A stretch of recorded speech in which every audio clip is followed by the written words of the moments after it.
All right, it's 3 o'clock. Let's go and get started. All right, good afternoon, everyone. How's everyone doing today? All right, so we are in the final stretch of this class. So yesterday you guys took the midterm exam. I'm still in the middle of grading. I'm about halfway done.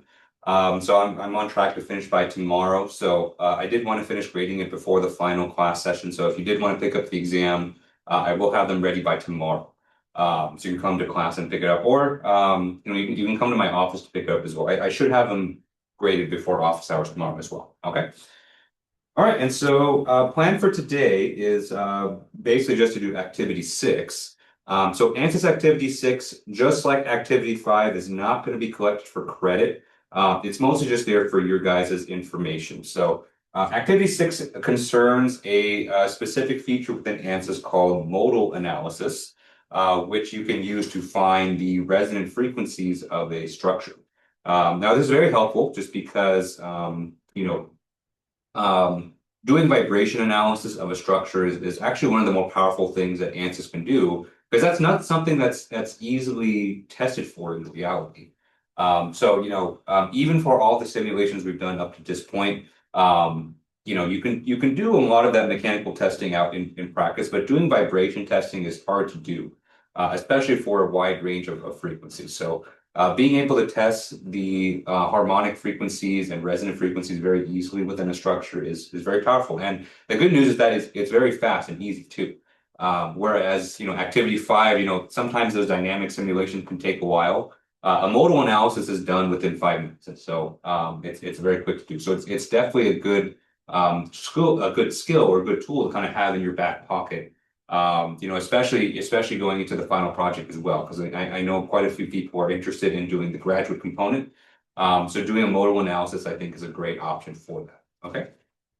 All right. So just like activity 5, I do have a short lecture to go along with this, so it shouldn't take more than 45 minutes to an hour. We'll take a short break and then we will do activity 6. I think overall, I think everything should be done today we should be done within less than 2 hours. So that does leave an hour left for class. For that last hour, I will be sticking around to answer any questions that you guys may have on the final project. So I know some people have already emailed me, some people have already come to off hours and asked me questions, so that's great. But I did want to reserve at least an hour today to for you guys to kind of have just open kind of project time, open office hours for you to ask questions. Tomorrow is going to be mostly the same as well. So I think tomorrow what I'll do is I do have a very brief activity on thermal analysis within ANSYS. Just because a few people have expressed interest in doing thermal analysis on their final project. So I did want to go over that. That shouldn't take more than 45 minutes to an hour. And then the rest of class time tomorrow, again, will be just open time just for you guys to ask questions and have me look at your final projects and discuss. Because tomorrow technically is the last day of the summer session.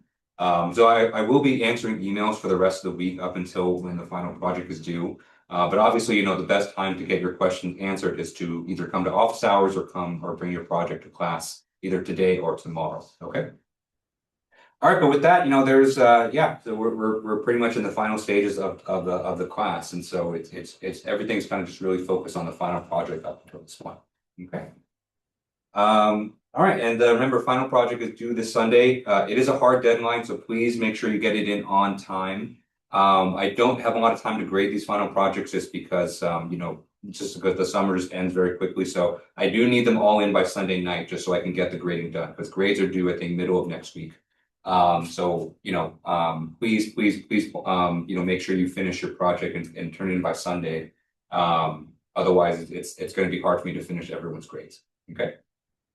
All right. Any questions I can answer before we get started for today? Okay. All right. So let's go ahead and get started. All right. So topic today is going to be modal analysis and harmonic response.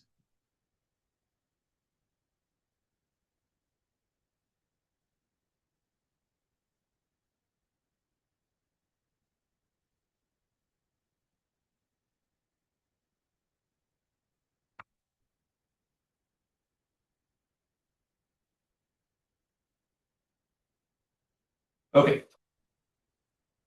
All right, so like I mentioned, so modal analysis is the name of a feature within ANSYS, but it's also a more general type of analysis as well. Okay, so to kind of set the stage, let's discuss kind of a little bit, or kind of put into context where this fits into a typical engineering analysis, right? So up until this point, for the most part, we've been doing static analysis, right? So we have our structure, it's static. We apply static loads, static constraints, and then we find out how the structure deforms or stress develops. Okay. So that covers a lot of really interesting and a lot of practical engineering situations. Okay.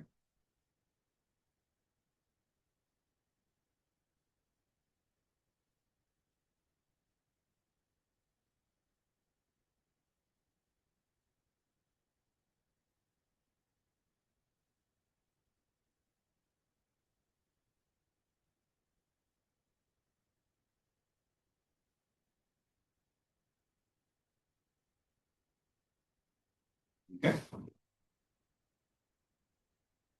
All right, so activity five was the first time we kind of stepped away from static analysis. Activity five, we kind of just did a general dynamic analysis. Now, with dynamic analysis, there's a lot you can do. We did kind of a very simple dynamic analysis, which I would consider an impact analysis. So some of you may be interested in doing that for your final project, but there's a lot more that you can do with dynamics. It does get very expensive though. So kind of the more and more complex your dynamic analysis gets, the cost goes up pretty extremely as well. Okay. So one type of dynamic analysis that can be done kind of more easily and more simply is what's called a modal analysis, right? So with modal analysis, what we're interested in is basically the vibration response of our structure.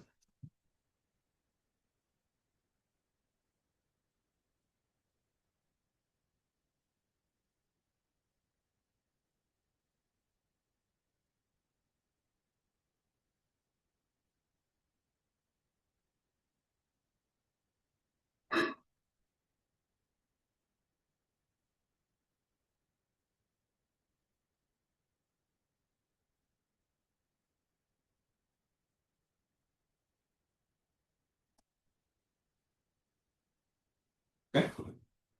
Now, I realize that, probably many of you have not taken vibrations yet, or some of you may have already. But basically, any structure is susceptible to vibratory loading, right? Or oscillatory loading, right? We touched on this a little bit, in our discussion for ANSYS Activity 5, where, what we saw was that for a purely linear structure, when it was subjected to the impact, right, we had that kind of vibrational kind of response from the energy, right? We kind of saw that visually from the simulation results too, where the car kind of was kind of jiggling. I think that's kind of the way that people describe it, right? So that's not the only way that vibrations can occur, right? So anytime you have a structure, it's always susceptible to some kind of vibrations of some kind, right? So think of like an engine, right? So an engine has a ton of rotating and spinning parts, right? So that's going to induce some vibration type of response in the structure, right? Even talking on a more macro scale, right? So you design like a large structure, like a building, right? Especially in California, right? We always have to be aware and kind of be, and be careful of the fact that, we have earthquakes that happen on a regular basis in California, right? And so an earthquake is a vibrating type of load where kind of the displacement and stress kind of, rotate kind of back and forth. Okay. So no matter your structure, vibration response is something that's important to analyze. You can do vibration response analysis through a dynamic simulation, but it can be very expensive, right? And honestly, for the most part, what we're interested in from the vibration response is usually a few pieces of information.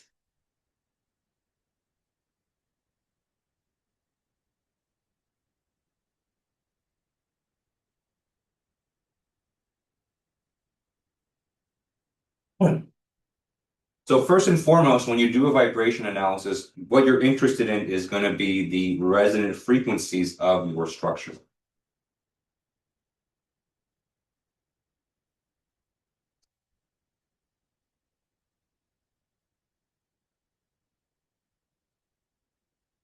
Okay.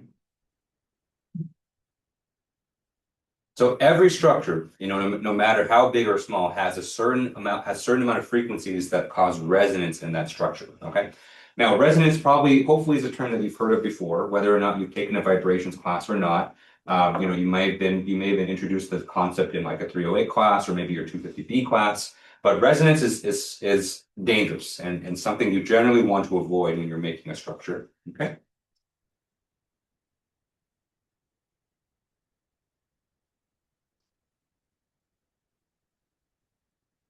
Okay. So we'll go into a bit more detail about what resonance is and how to kind of prevent it. Once you find the resonant frequencies, the next thing that you're usually interested in is what's called the harmonic modes, which are how your structure is going to deform if resonance does occur, right? And so harmonic modes also is something that's good to know. So we can find 1 and 2 actually very simply in ANSYS, and that's going to be the focus of activity 3. Okay, or activity 6. I apologize. And then number 3, once you have the resonant frequencies and the harmonic modes, another thing you might be interested in is what's called the frequency response or the harmonic response.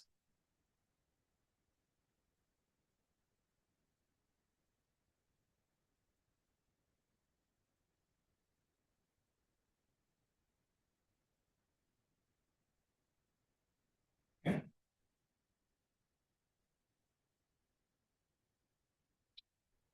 Right, and that also is something you can do in ANSYS. And it's not something we're going to focus on too much mostly just because of time constraints, but that's something you can also do within ANSYS as well. We'll probably touch on that once we get to the activity. Okay. Okay, so the plan for the lecture today is, first of all, just kind of explain what resonance is, or just kind of review it, just so that we kind of are all on the same page, and we kind of know why that's typically a bad thing.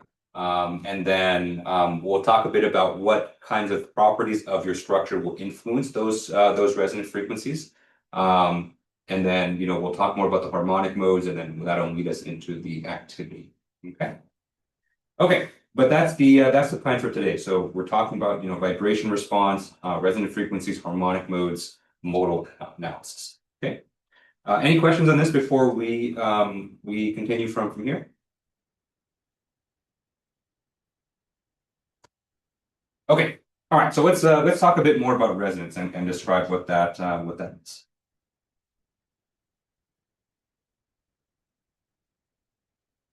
Okay.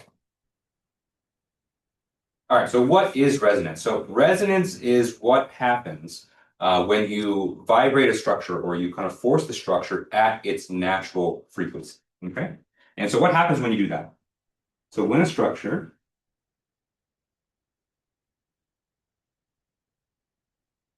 is forced at its natural frequency,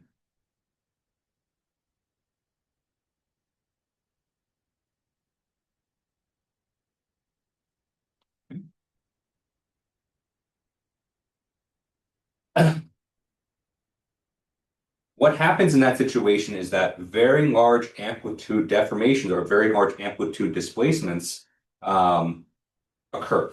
Okay?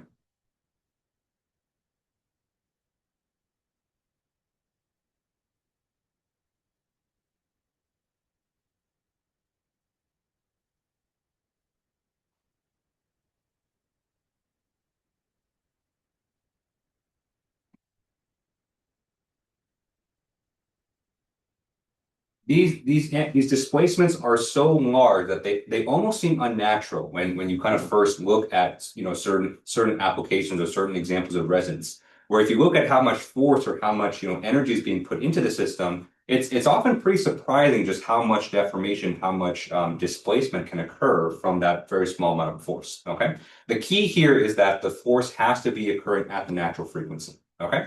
Now, the reason this is dangerous is that usually when you have large amplitude deformations or large amplitude displacements in a structure, that's usually not accounted for in the design. And so when you have these large amplitude vibrations or displacements, these can often cause, large amounts of damage to the structure that you generally don't want to occur.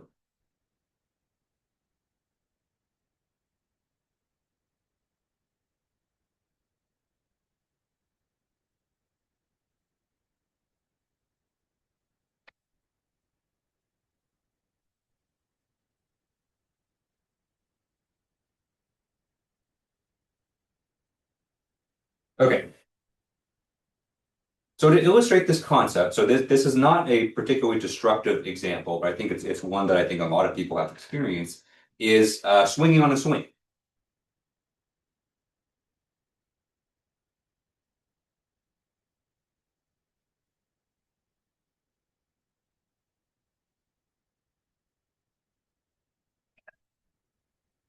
Okay. So a swing is essentially a pendulum. Especially if you have a person sitting at the end of the swing, you basically have a weight at the end of a string.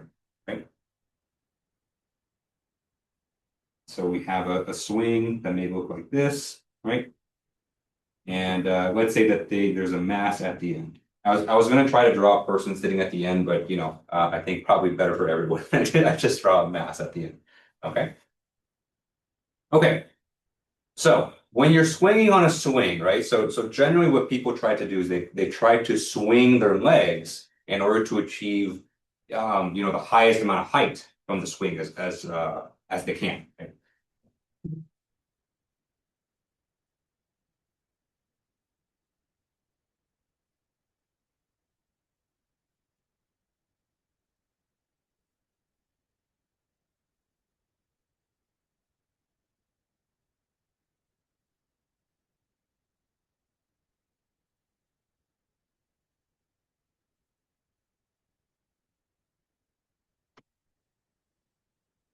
Okay.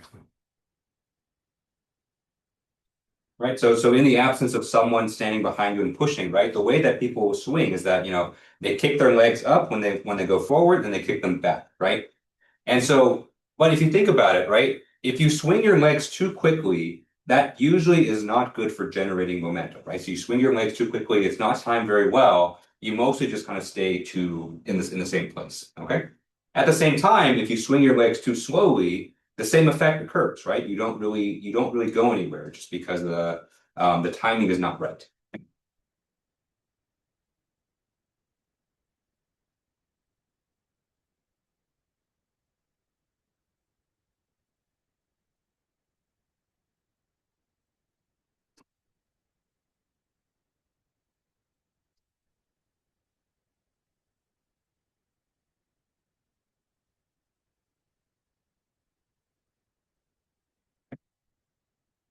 Not too fast, not too slow. It has to go just right. And so, it's a little bit hard to explain, but I think, once most people are kind of sitting on a swing, they kind of get that timing down naturally, right? But generally speaking, if you were ever curious what the timing is, generally as the swing is moving forward, right? So, as you kind of, swing back and forth, right, the swing is going to have this kind of motion. So as the swing is kind of going forward like this, right? You basically want to add to this motion by kicking your legs forward, right? So you basically go with your legs, right? So you use your legs to add to the momentum that's already going in that direction. Okay.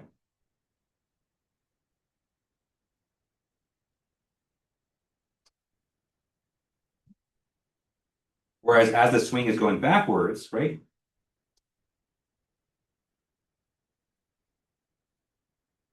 Right? Again, you want to add to that momentum, so you kick your legs backwards in time with the swing going in that same direction, right? And so you basically do this, and you basically keep adding on to each time you kick your legs, you add positively to the momentum of the swing, and you go higher and higher and higher until you kind of get scared of heights and you kind of stop from there, right?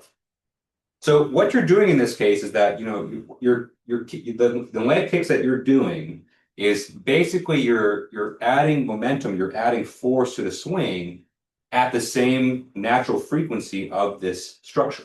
Okay.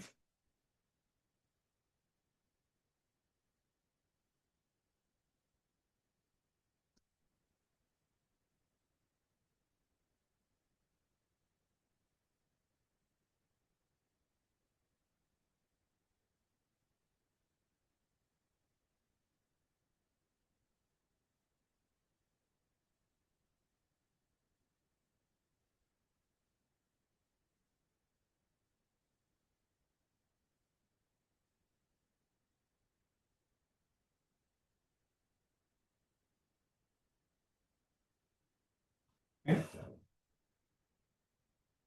And so the large amplitude or the large height of your swing, they only occur if you time your legs perfectly to the natural frequency of that swing, right? Excuse me. And if you were to take the measurements of that swing, right, you took the length and you took the amount of mass that you and the swing has together, you could probably compute that natural frequency fairly easily, and you can kind of mash that up with the timing pretty. Okay. All right, so this is a pretty innocent case, and so not necessarily no one's causing damage on a swing unless you jump off at the top and you break your leg or something like that. But this is an example of resonance, and so every single structure, right? So no matter if it's a swing or if it's a building, it has some resonant frequency where if you force it just at that frequency just right, you can cause this very large amplitude vibrations. Okay.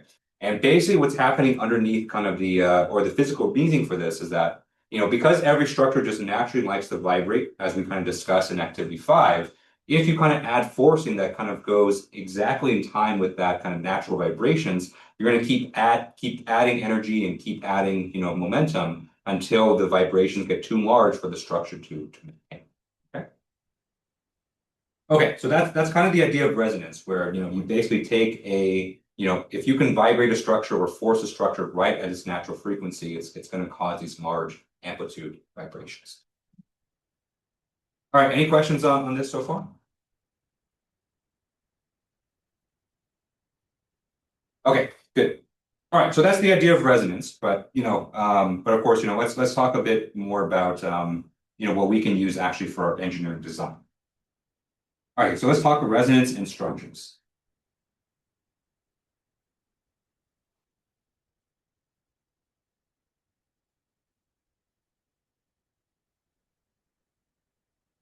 Okay. So generally speaking, when you're designing a structure, you're designing kind of a part, you want to be aware of its natural frequencies and make sure the natural frequencies are not in line with the typical forcings that the part will experience.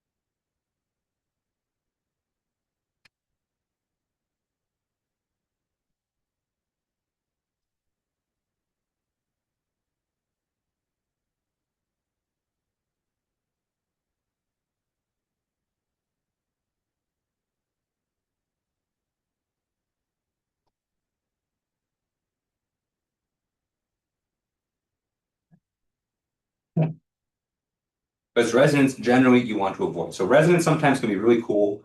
And so, for a swing, obviously that's a situation where you want resonance in order to kind of get more height. But, generally speaking, you want to avoid resonance. Okay.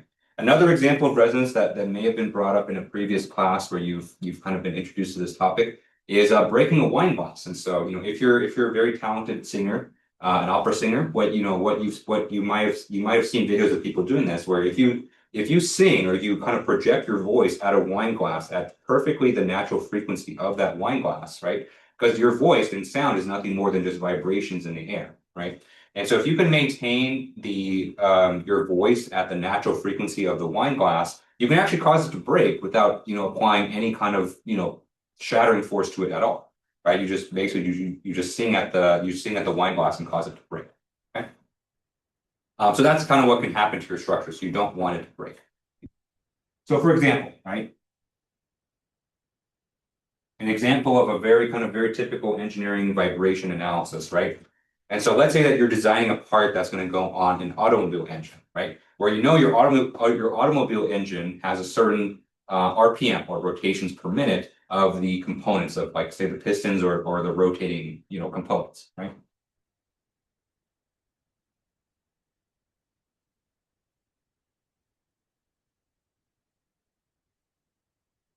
Okay.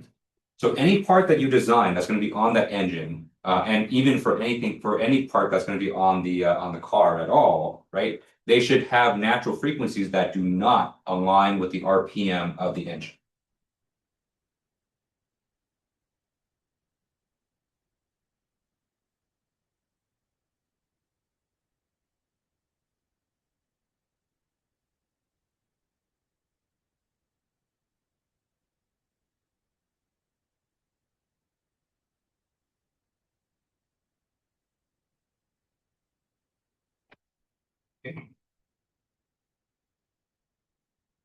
Right, so that's a very, very common situation that you will run into. Okay. Another way, right? And so if you were designing a building, so let's say that you're designing kind of the structure of a large, parking structure, you want to make sure that, the resonant frequencies or the natural frequencies of the parking structure don't match the frequencies of a typical earthquake, right? Because you don't want the first earthquake that hits it to kind of crumble your entire structure. Okay. So that's kind of the main thing that we want to avoid. So then the question becomes, how do we even test these natural frequencies? Well, luckily for us, we do have ANSYS, and so ANSYS does give us a very easy way to measure these natural frequencies. But it can also be helpful to kind of know what factors or what features of your structure actually go into influencing its natural frequencies.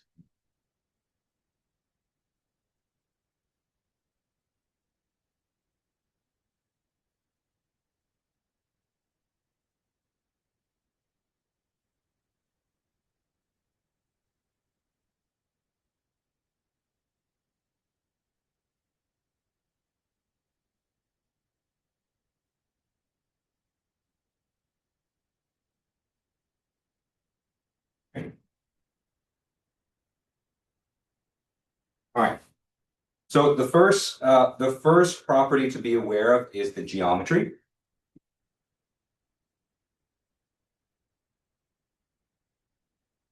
Right? So the size of your structure, the relative shape of the structure, how thin, how narrow it is, this cross-sectional area, all of those things affect the natural frequency. Okay. Probably the most important aspect that affects the natural frequency. Okay. Two is the mass of the structure. Okay. And so if your structure is made of a material that's more massive than not, that's also going to affect the natural frequency. Okay.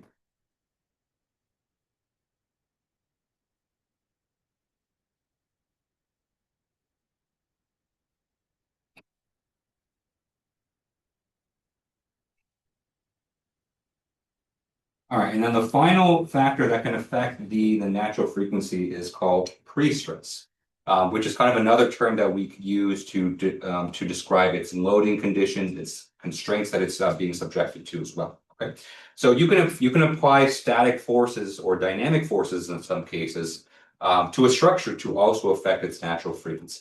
Okay, all right. So to kind of illustrate this, let's look at kind of the very simplest structure that we can look at, which is a string.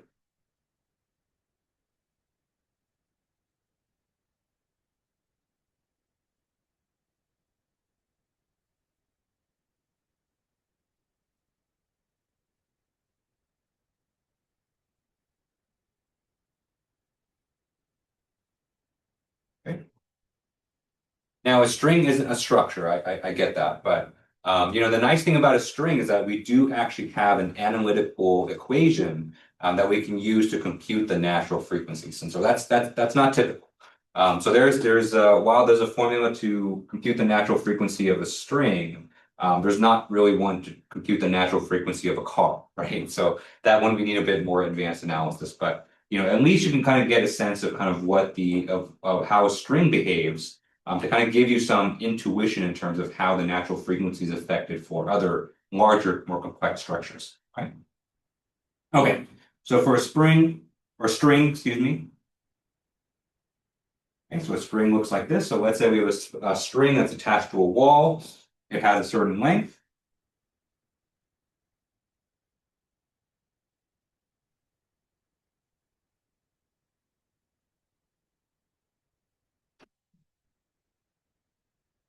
We also know what material it's made out of, and so what we can also determine is the mass of the string per length.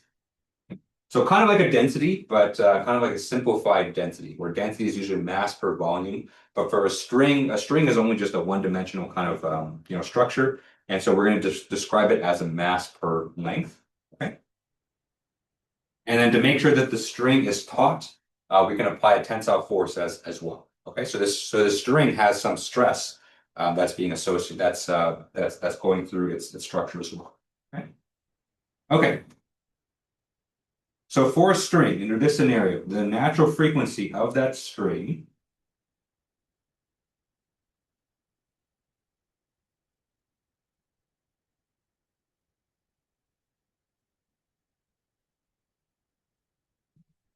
is given by the following equations. So 1 divided by 2 times L times square root of the tension divided by the mass per length.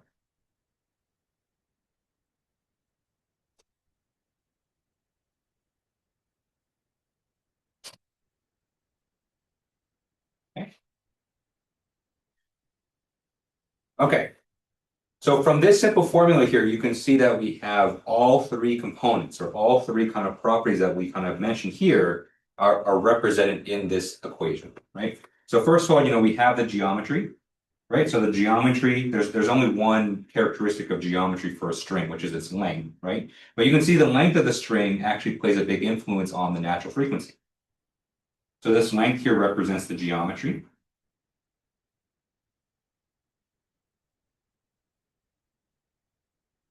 Right? So this mu here, this is a measure of the density or the mass.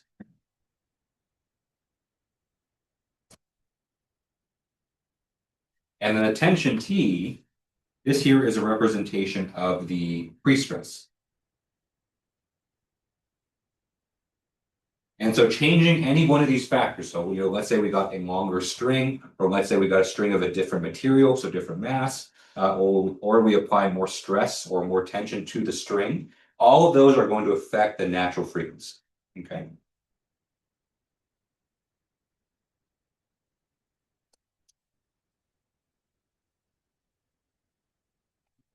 Okay. One other thing I wanted to highlight from this equation here is how those different properties affect your natural frequency. Okay, because it's one thing to kind of look at an equation like this and kind of just kind of go off a checklist and say, oh yeah, the geometry is here, the mass is here, pre-stress is here. I think what's also more interesting, and you can do this for any equation that you've looked at in any previous classes, is to see how these factors actually enter into these equations just to get some intuition in terms of how they affect your results. Okay. For instance, right, we can see the geometry here appears in the denominator of our natural frequency equation.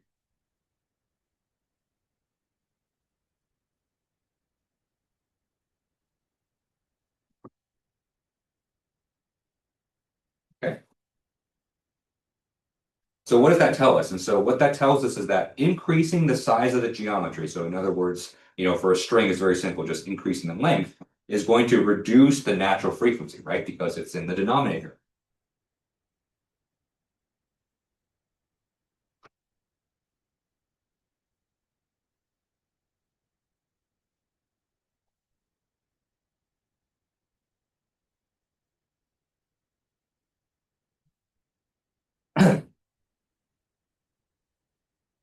And so while, for a typical ANSYS analysis, we're typically analyzing things that are more complex than just a string, but we can take that same intuition and apply to our more complex structures, right? So this is basically telling us that the larger our structure, the lower the natural frequencies are going to be, okay? Okay, same thing for the mass, right? And so mass, you can see, also appears in the denominator, right? And so basically, structures that have more mass will have a lower natural frequency as well.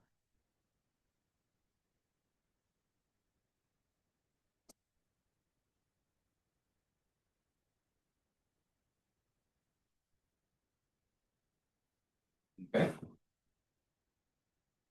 So structures that are lighter or structures that are made of a less dense material will have a higher natural frequency. Okay.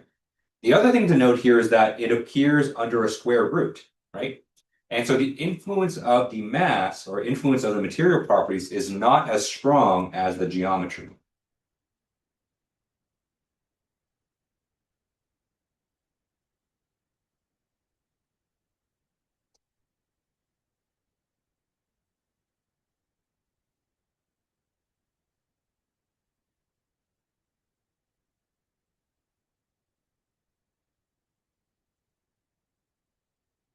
Okay. So in other words, the dependence of the natural frequency on the mass is not as strong as the geometry. Okay.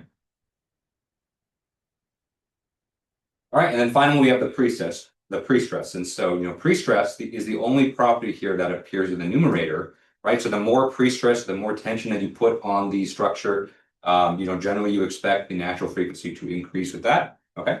But again, it's under a square root, and so its effect is not as strong as the geometry as well. Okay.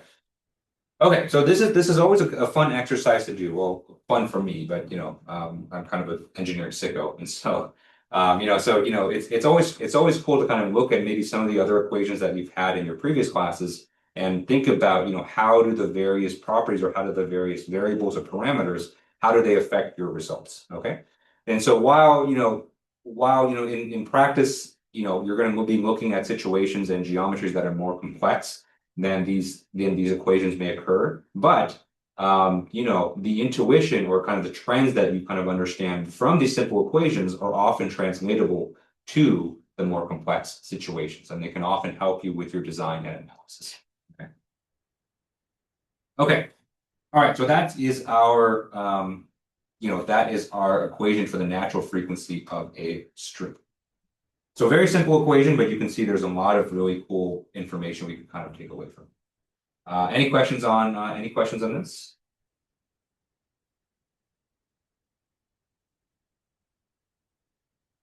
Okay, great.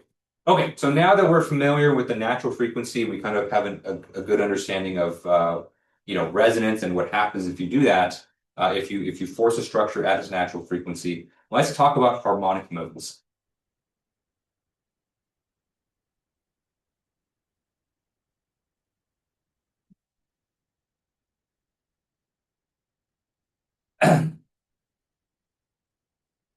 Okay.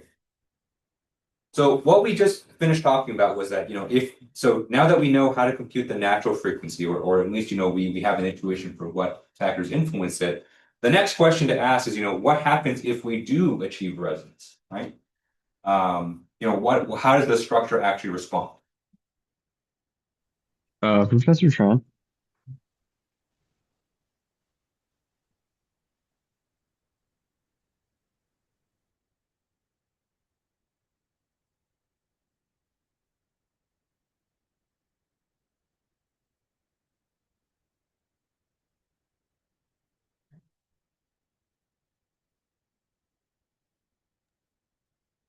Professor.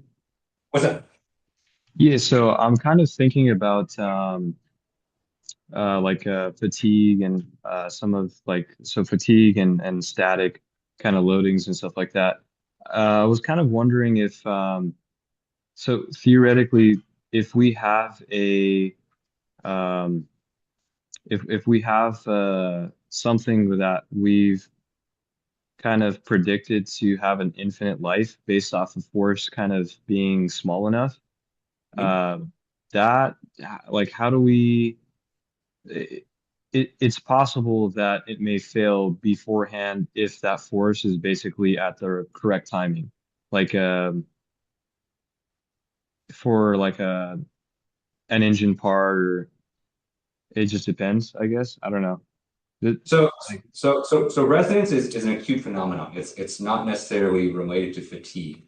It can hasten fatigue of a part. Um, if you are constantly maybe not at the resonant frequency because usually if resonance occurs it's pretty obvious. But if you're close to the resonant frequency, that can probably increase the magnitudes of the vibrations and increase fatigue at that point. But fatigue is something a little bit different. So fatigue is more of a is fatigue is you're talking more about the material itself, kind of yeah. failing in response to kind of repeated loading. the material itself actually literally gets fatigued. So for resonance, we're talking more about, kind of a more acute response where you force a structure at its natural frequency. It has these very large kind of oftentimes kind of, very very the words are escaping me right now. Kind of very large, you can see the resonance occurring typically. So that's something different than fatigue. So if something is breaking from resonance, then that's usually not fatigue failure. That's usually kind of more elastic failure.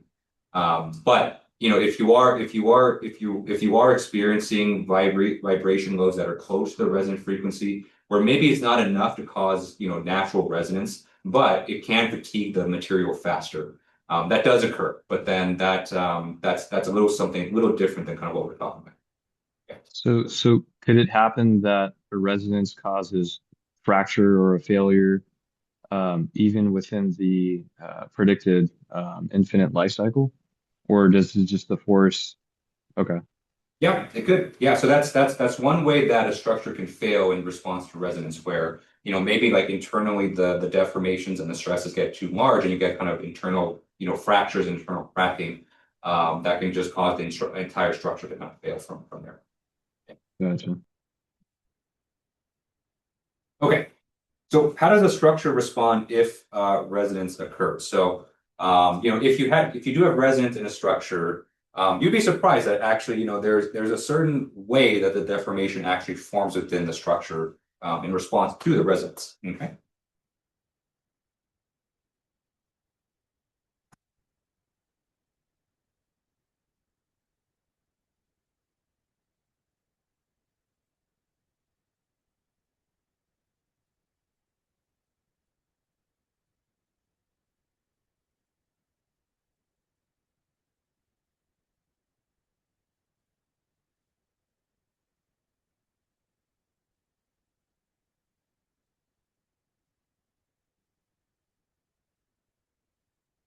Okay. And so the way that we typically describe it is we say that the structures have a preferred mode, which means basically they have a preferred shape of the deformation in response to the resonance. Okay. So for instance, for a string, right? So let's look at our string again. So let's say that we were to expose this string to some kind of vibration loading that matches its natural frequency, right? So for a string, really the only thing you can do for a string is you can kind of, wiggle the end of the spring or I keep saying spring. You can wiggle the end of the string with a certain frequency. Okay. And so if you were to do that at its natural frequency, you would actually see something very surprising where the string actually takes a very kind of, distinctive shape. Right, so let's say that we have a string. I'm going to put it in dots here just because I'm going to draw over it. Right? So let's say this is the resting position for the string, right? And let's say at the end, right, we apply some kind of back and forth loading, right? That's going to be applied at the natural frequency.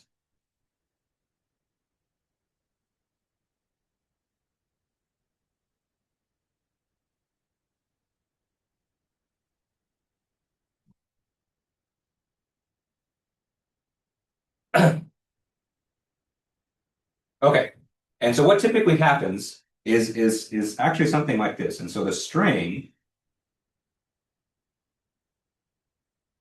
actually kind of starts to look like a jump rope, right? And so, and maybe at first when you start to apply that vibrations, you may have, little wiggles that kind of, propagate down the string just like that. Okay. But eventually, if you were to keep it up and if you were to kind of keep vibrating it at its natural frequency, you would see this kind of very distinctive mode shape kind of show up. Okay.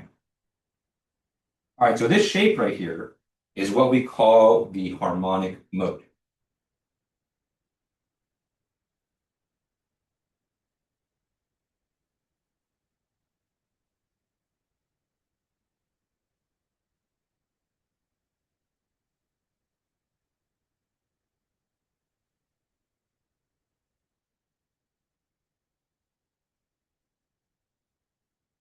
Okay.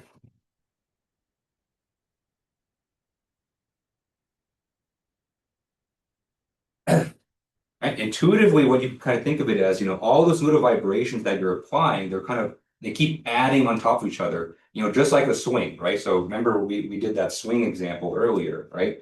So all those little vibrations will continue to add on to each other until you have this very, very large hump that appears kind of right in the middle of the string. Okay. So this deformation right here, right? This is what we would kind of characterize as a large deformation in response to the resonance.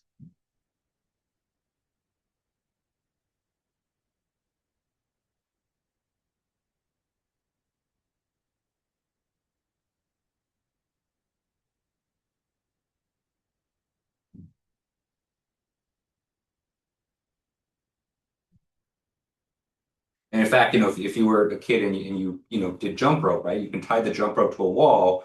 You probably have seen kind of the same thing as well, right? So you kind of, move the jump rope up and down, right? You're not necessarily making a large circular motion, but you kind of do this, right? Up and down. You do it at the right frequency, then that's how you get the jump rope to occur. Okay. Okay, so knowing this information and knowing how how the harmonic mode looks like, as you can imagine, is very useful information because that can tell you, how the structure is going to fail or not. Okay. Now, one other thing that's interesting is that this harmonic mode here is only the first harmonic mode. Okay.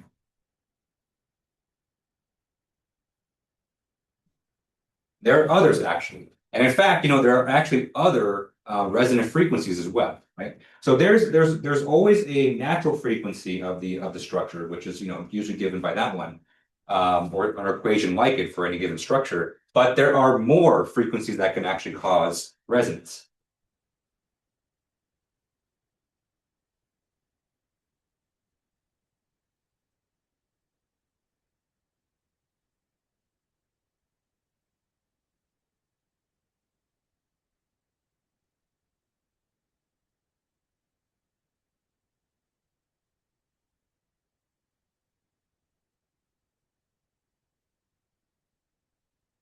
Okay. So it's not just one frequency you're looking out for. There's more. There's more. And technically speaking, technically there's an infinite amount. But practically speaking, there's maybe only the first five or six or 10 that we should typically worry about. Okay? And each of these different resonant frequencies have a different harmonic mode shape.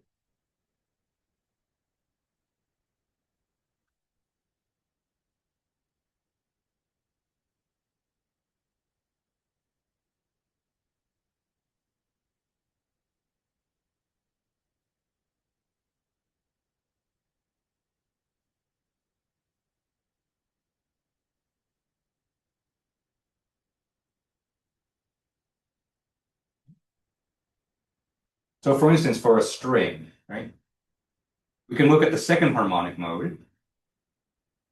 And so the second harmonic mode looks like this. And so it has basically two humps.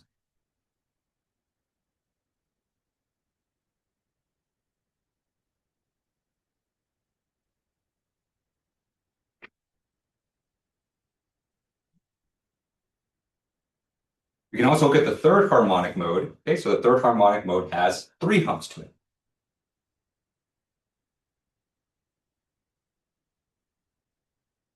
Mess that up a little bit.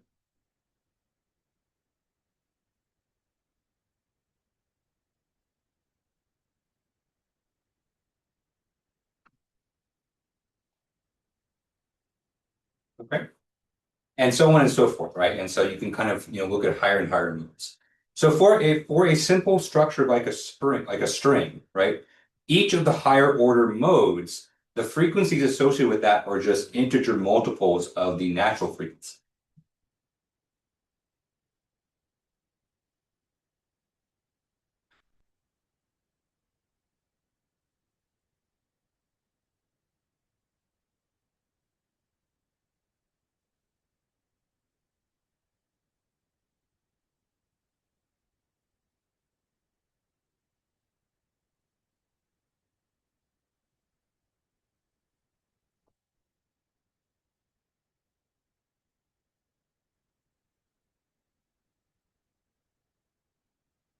Okay. All right, so for the second harmonic mode,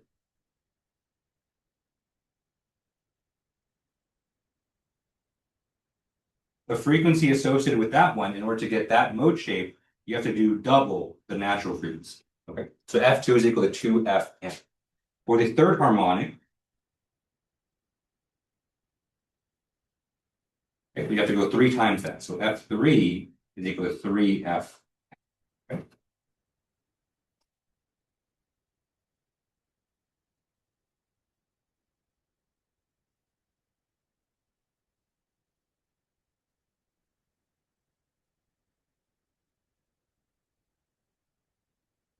Okay.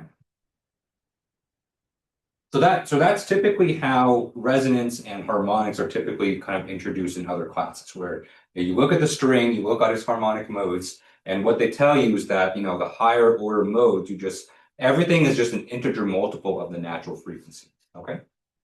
Now this is fine if you have a simple structure like a string, but most engineering structure is going to be much more complex than this. Okay. So what you're going to see, and you'll see this in activity 6, that for complex structures in 2 dimensions, 3 dimensions, with different curvature, different geometric features, the higher harmonic modes, they're going to have higher frequencies, but they're not going to be integer multiples of the natural frequency.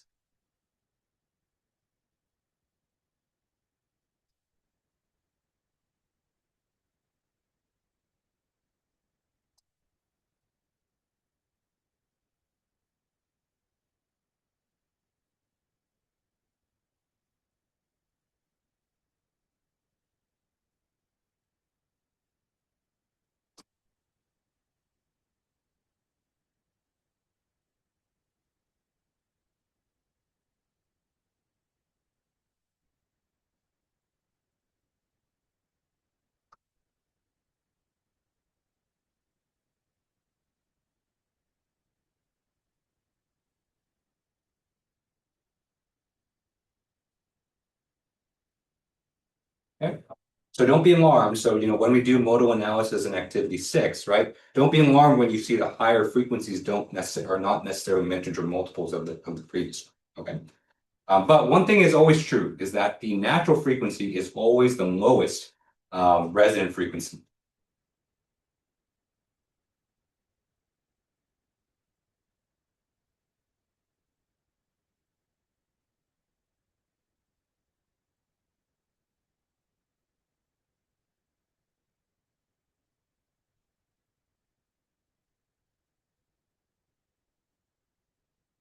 Yeah.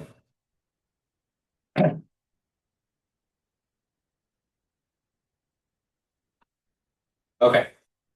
So when we do activity 6, you're going to see that, once we do our modal analysis, it's going to essentially give us a list of different frequencies that are going to cause resonance in our structure. Okay. So the lowest frequency in that list is going to be your natural frequency. And any frequency that's higher than that, those are going to be your harmonic modes, okay, with different mode shapes. But your harmonic modes may not be integer multiples of the natural frequency. In fact, most of the time, they're not going to be integer multiples. Okay.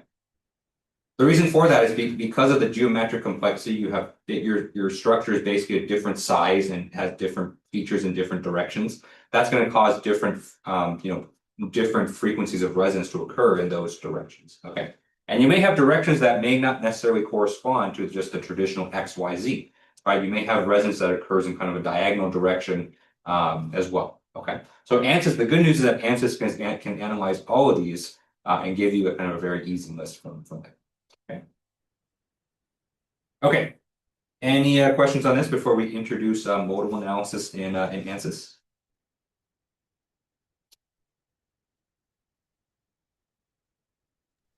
Yeah, so kind of another kind of thing that just comes to mind is after you said kind of like different directions and stuff like that. Like typically when we talk about stresses and stuff like that, there's the principal stresses with their own kind of direction, and that's kind of where the stress is highest. So how do we, is there like some sort of way to find in a structure conceptually where or like mathematically where exactly that specific direction or kind of plane where stresses from the frequency would be largest kind of a thing. Um, and So like, how do you incorporate that when you're kind of testing this like on a model? yeah. So when you do modal analysis, what you're going to see is that you can also look at the harmonic shapes as well. And so for every kind of resonant frequency, you'll see that ANSYS actually outputs a shape. And you can kind of use that shape to kind of see, what direction that the resonance is occurring in. Now to get stresses, so stresses is kind of a different question. So in order to get stresses, you actually have to apply an actual load to the structure. That's going to be vibrant. So that'll be kind of part two of this analysis. But part one, just getting the mode shapes, you can usually determine from the mode shapes, which directions is going to be kind of the most dangerous of the for the resonance. Yeah.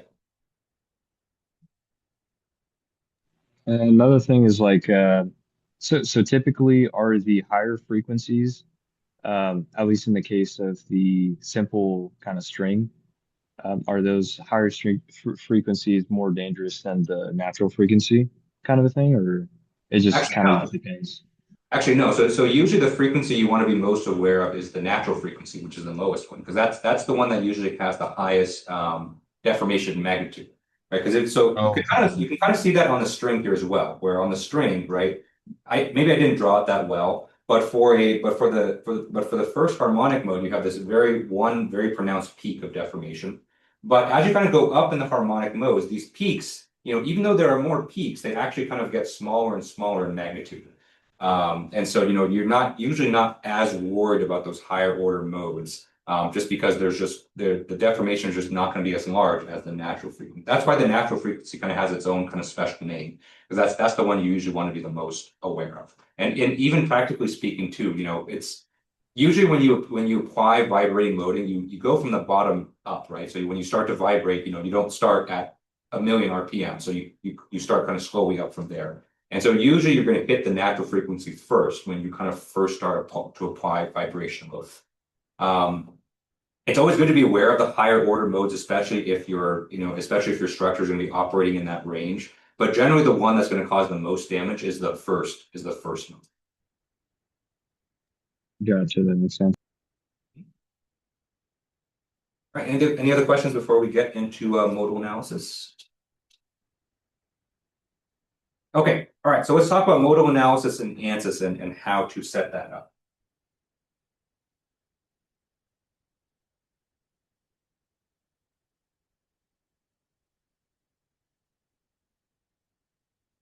Okay. So modal analysis is basically a tool within ANSYS to let you find out just very quickly what the resonant frequencies in your structure are.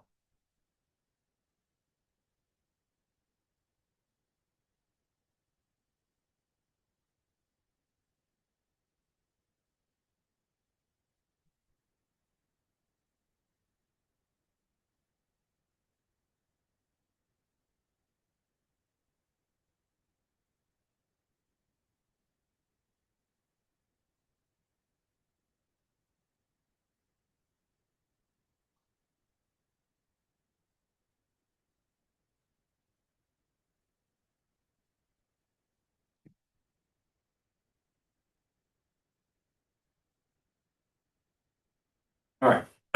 So what you're going to see is that a modal analysis is actually quite simple. So there's actually not too much with the setup. The only requirements is that first of all you have to have a mesh on the structure.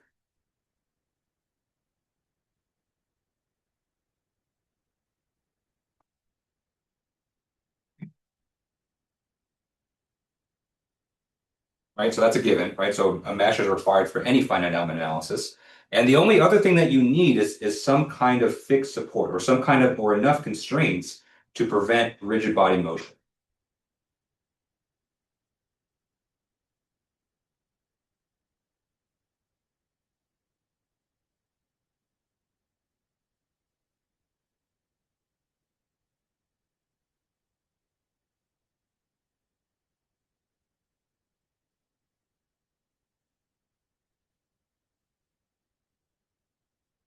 Okay. That's it. So you actually don't even need loads. You can put loads, and loads are, oftentimes, they represent your realistic situation. But all the loads are going to do is they're just going to add to the pre-stress. Okay?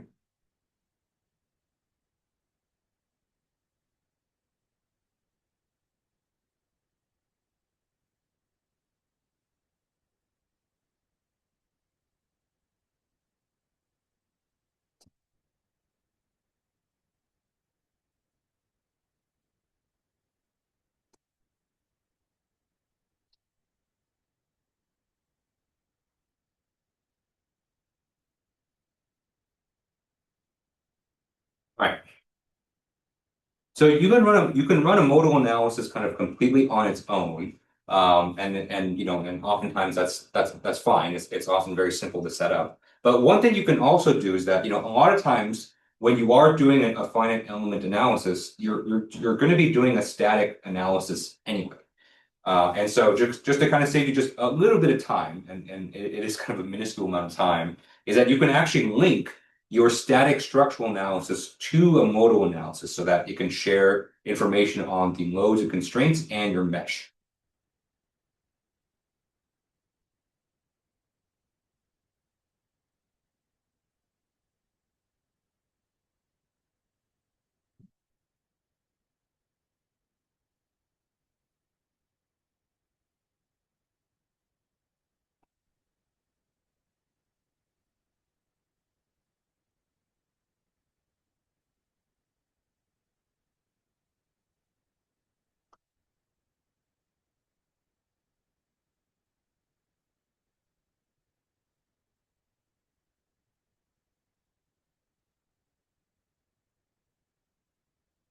Okay, so we'll see how to do that as well. I think this will be our first time kind of officially linking an analysis in ANSYS. But analysis linking is actually very helpful in ANSYS as well. So especially if you're going to be doing multiple types of analysis, usually you want to use the same mesh for everything. And so this is kind of a nice, convenient way to do that. Okay. Okay. So what do you get from modal analysis? And so what you're going to see, modal analysis runs very quickly. It runs even more quickly than a static analysis because essentially all it gives you is just a list of all the resonant frequencies of your structure.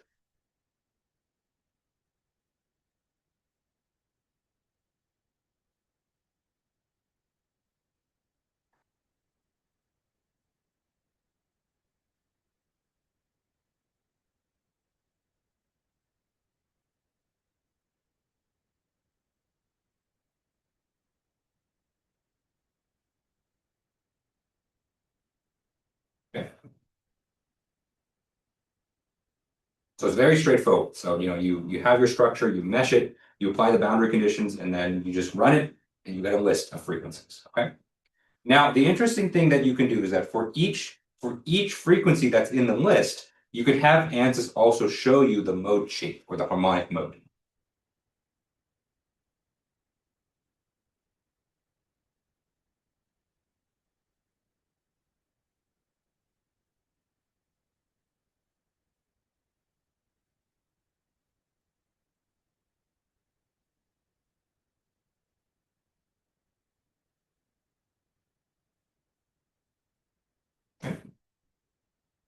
And so if you're curious to see, if you were to force your structure at that particular frequency, you can see what the mode shape would look like. Okay.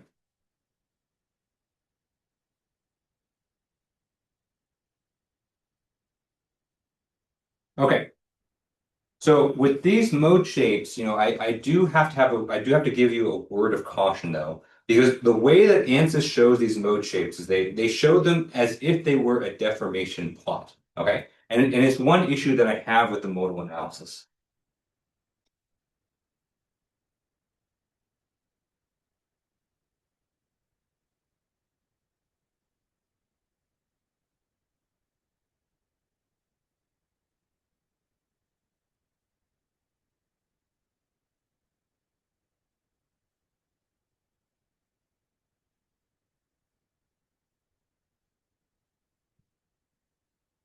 So what you're going to see is that in activity 6, we're going to look at these mode shapes, and it's going to look very similar to, let's say if you applied a static load and produce a deformation. Okay.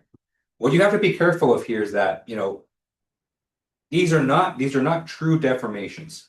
These are only there to kind of show you what the shape would qualitatively look like. Okay?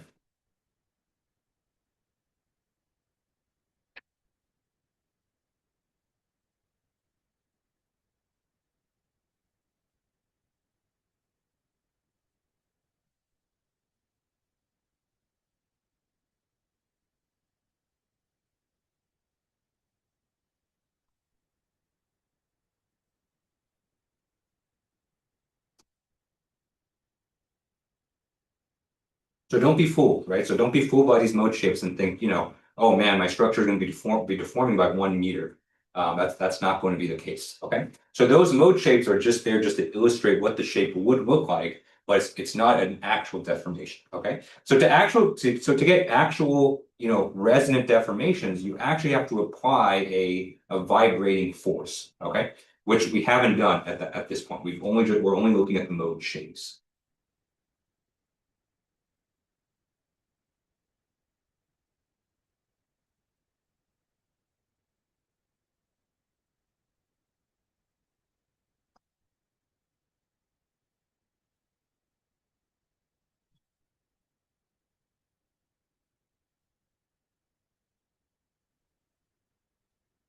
Which you can do, right? So I don't think we'll cover it in the activity, but we will talk about it here. Just a second. But just be aware that when you're looking at the mode shapes, those are not true deformations. Okay. Okay. So that's modal analysis, and so we're going to spend more time talking about it than actually running it. You'll see activity 6 is quite short. Okay. Okay. All right. Any questions on modal analysis and what that will give us in ANSYS? Yeah, so that modal shape that the mode shape that you were talking about is what you kind of talked about earlier, where that's what gives us the idea of where, what direction kind of the frequencies are taking place. Exactly. Yeah. So what you're going to see from the mode shapes is that that's how the deformations are going to occur if you do have a resonance at this frequency. So you can use that to determine which directions the resonance is going to occur.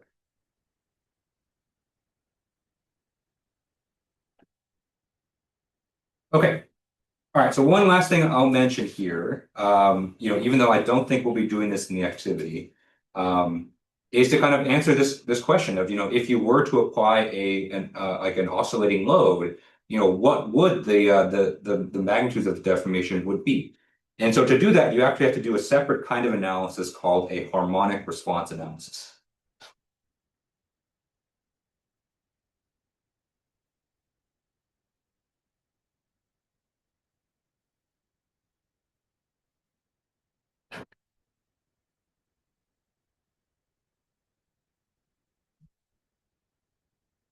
Okay, so a harmonic response analysis actually lets you apply an oscillating load at a particular point in your structure, and then actually vary the frequencies from low to high to see what the response of the structure will be.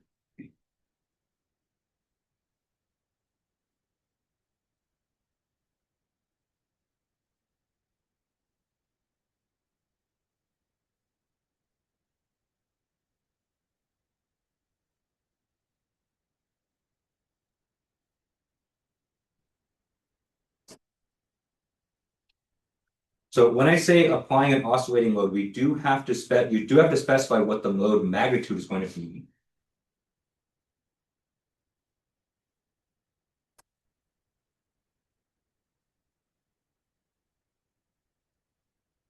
Okay. So even though this load is going to be kind of oscillating back and forth, it's essentially going to be vibrating, you have to specify how large, the magnitude of the force on which it's actually going to be vibrating on. Okay. So you have to specify the load magnitude as well as the range of frequencies that you want to test.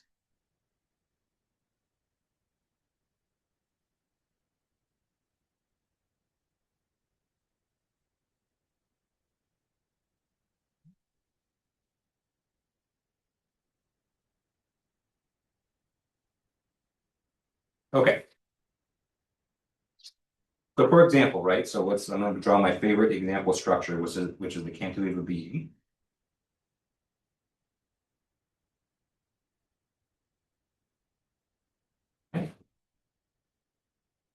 So let's say that we've run the modal analysis on this cantilever beam already, and so we know what the natural frequencies are, okay?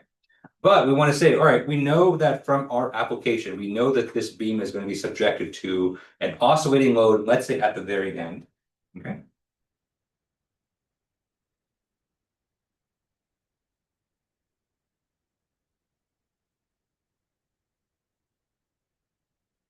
Right, so we're going to be applying an oscillating load at the very end. We know that load is going to have a magnitude or a maximum amount of force in any given direction to be, let's say 1,000 newtons.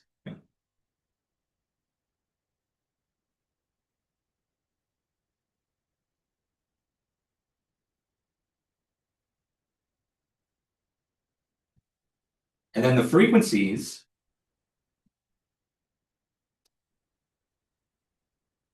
right? So even though that load may only be occurring at a very small band of frequencies, usually when you do harmonic response, you want to test a wide range of frequencies, right? So let's say that we know the frequency here is going to vary from, let's say, 3 hertz, right? So that's basically 3 oscillations per second, up to, let's say, 5,000 hertz.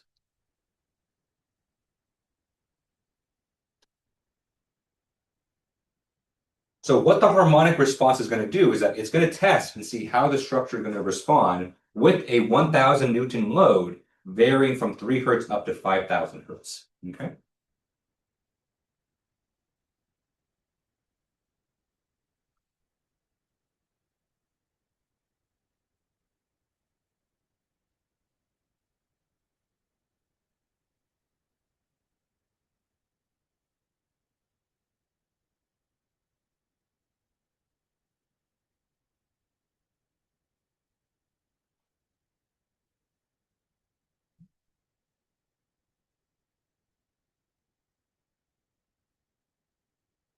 Okay.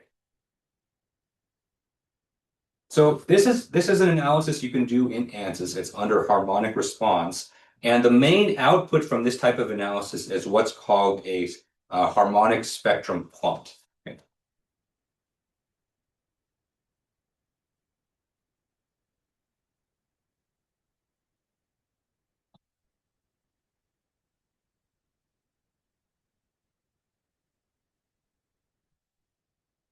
Okay, so the harmonic spectrum plot looks something like this. And so it's basically a traditional kind of XY plot like this.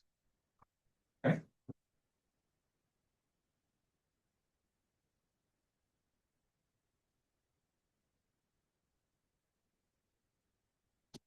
Right, and so on the horizontal axis of the spectrum plot, we have frequencies. Right, because remember, we are varying our oscillating load across different frequencies. So let's say we're starting at 3 hertz, for this case, up to 5,000 hertz. You don't have to pick those frequencies. I just kind of just chose them at random right now. But usually you want to test a good range. Okay. And then on the vertical axis, right, what ANSYS is going to test, it's going to test to see what the deformation magnitude is going to be in response to each of these different loading frequencies.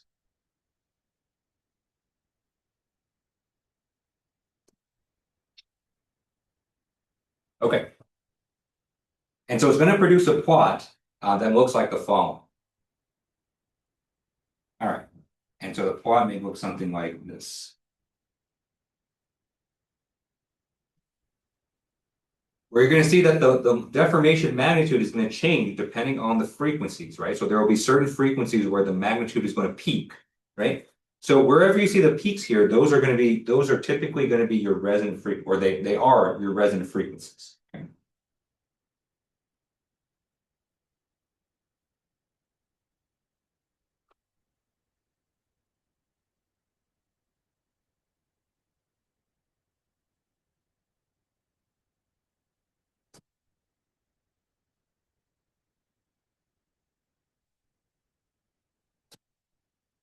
So these should match up to what you found in the modal analysis, okay? But what's different here is that you can actually measure, right?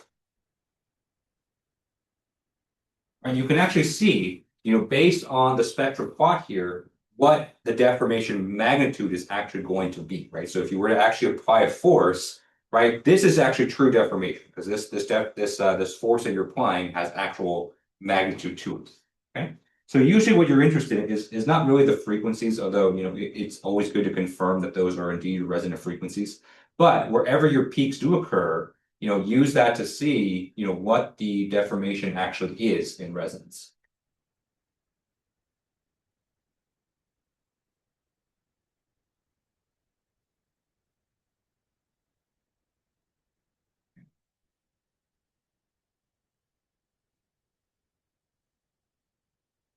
Okay, so that's usually very good information because, generally you want to avoid resonance. But, if your mode magnitudes are not that high, maybe you do have resonance occurring, but maybe it's not enough to cause an issue. It's kind of rare. Usually you don't want resonance to occur at all. But, at least being able to quantify what the resonant deformation is useful, and it's something that ANSYS can do. A couple notes about this. And so, another thing that the resonance depends on is the direction of the loading, right? So here, we are applying the loading up and down, but you can also apply the loading, side to side as well, right? So you can view different spectrum plots for different directions.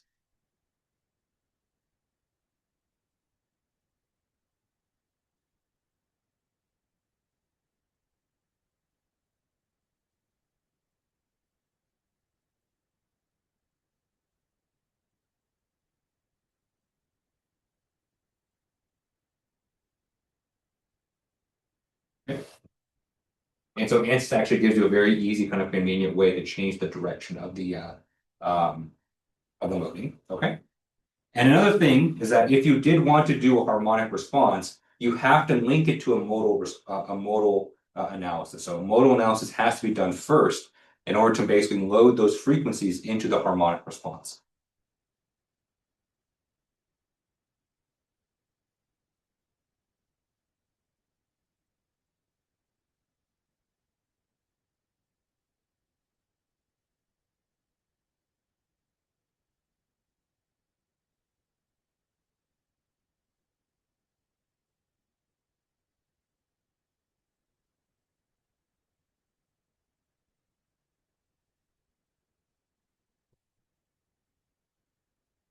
So keep that in mind. And so if we have time, I'll see if we have time to kind of demonstrate this quickly. I do want to leave time at the end to make sure if you guys have questions on the project, I want to make sure I have enough time to get around to everybody. But if we do have time, we'll kind of showcase this in activity 6. Okay.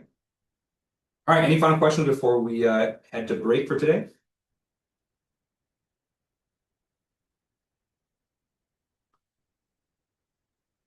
Okay. All right. So let's take a break. So let's come back at 4:30, and then we will start ANSYS activity 6 from there.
All right, it's 4:30. All right, so let's go ahead and get started with activity 6. All right, so for activity 6, we are going to be showcasing modal analysis in ANSYS. If we have time at the end, we'll take a look at the harmonic response, but the goal is just to do modal analysis. So the geometry for this activity is this gearbox. So just like all the previous activities, it is available for you to download on ANSYS or on Canvas here. Okay. And just like activity 5, this one's not going to be collected, and so this is not one that you have to finish or turn in or anything like that. There are problems, but you don't have to do them. You don't have to turn them in. The main reason for this again is we're in the last week of the summer session. Final project is due this Sunday already. I don't want to kind of overburden you guys with assignments to do. I'd rather you guys just focus on the final project from here on out. But if you are, if you're, well, first of all, if you're interested in modal analysis, then this activity will kind of give you a good, a good sense of how to use it for a fairly practical case for this gearbox here. And also, if you're taking this class for graduate credit, then this may be something that you can consider for that extra kind of graduate component to that final project. Okay. Okay, so if you're following along, go ahead and download the gearbox model. Go ahead and download the PDF instructions here, and go ahead and open up Workbench, and then let's get started. Okay. Okay. So our first step here is actually to first do a static structural analysis, and so we're gonna do a static analysis for this. Just because part of the reason is because modal analysis is just so short. If we just did modal analysis, the activity would be done in 5 minutes. But with a static structural analysis, we can actually see how these static loads can affect our resonant frequencies as well. Okay, so remember we just finished talking about that the state of pre-stress within the structure can also affect the resonant frequencies. And so doing a static structural analysis will allow us to do just that. Okay. Okay, so let's go ahead and open up Workbench, and then just like we typically do, we're going to start with static structural. So go ahead and click and drag static structural into the project area here. Okay, let's go ahead and import our geometry. So let's go and right-click geometry here, import, browse. Let's go with that gearbox. Okay, so that gearbox geometry was actually created within Design Modeler, so it should have no issues importing. Compared to the last activity, but if you're running into issues, just let me know. Okay. And then before we actually open up ANSYS Mechanical, let's go ahead and add in the materials that we need. So for this activity here, we actually need 2 different types of materials. So we need stainless steel. So stainless steel is going to be the material for the housing, okay, for the gearbox. And we also need gray cast iron. So we need to add both of those to our project. Okay. Okay, so just like we've done in previous activities, to add a new material, you're going to double click on engineering data here. Okay. And then you're going to go to engineering data sources. And so we're going to look at the material library that's already built into ANSYS already. Okay. We're going to go under general materials just because these materials are general. Okay.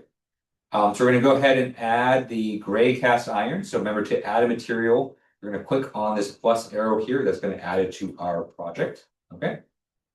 And not to be confused with structural steel, but in fact, stainless steel does have very similar properties as structural steel. But let's add stainless steel as well. So let's go ahead and click on the plus arrow next to stainless steel. Okay. So we have that added to our project. And so if you return here, you should have 3 materials in your project. So you should have the structural steel. So this is kind of the default material. We also have stainless steel and gray cast iron. Okay. And you can look at and you can look at the material properties down here and compare. Okay. And you'll see Professor, that. Oh, go ahead. Sorry. real quick. So under the engineering data, where did you go to see the list of the different materials again? So under engineering data sources, you're going to click on general materials. Yeah. Okay, I don't see that. You may have to reset your display. And so if you don't see all of these menus here, go to view and then just say reset workspace. Gotcha. Okay, cool. I see it. Thank you. Reset. Yeah. Yep. Yeah. So that should get that feed. But yeah, you should have these 3 materials added to your file. Okay. All right, was everyone able to add those material properties? Anyone not able to find that? So how do you actually add them again? I see structural air and water liquid. So to add them, you're going to click on the yellow plus arrow next to them. Oh, I'm not even seeing that. Okay. This is interesting. Yeah, so you're going to go to engineering data sources, go under general materials, and then you should have a window open that says outline of general materials. And then once you see the material you want to add, click on the yellow plus mark, and then that will add it to your project. Yeah. General materials. Okay.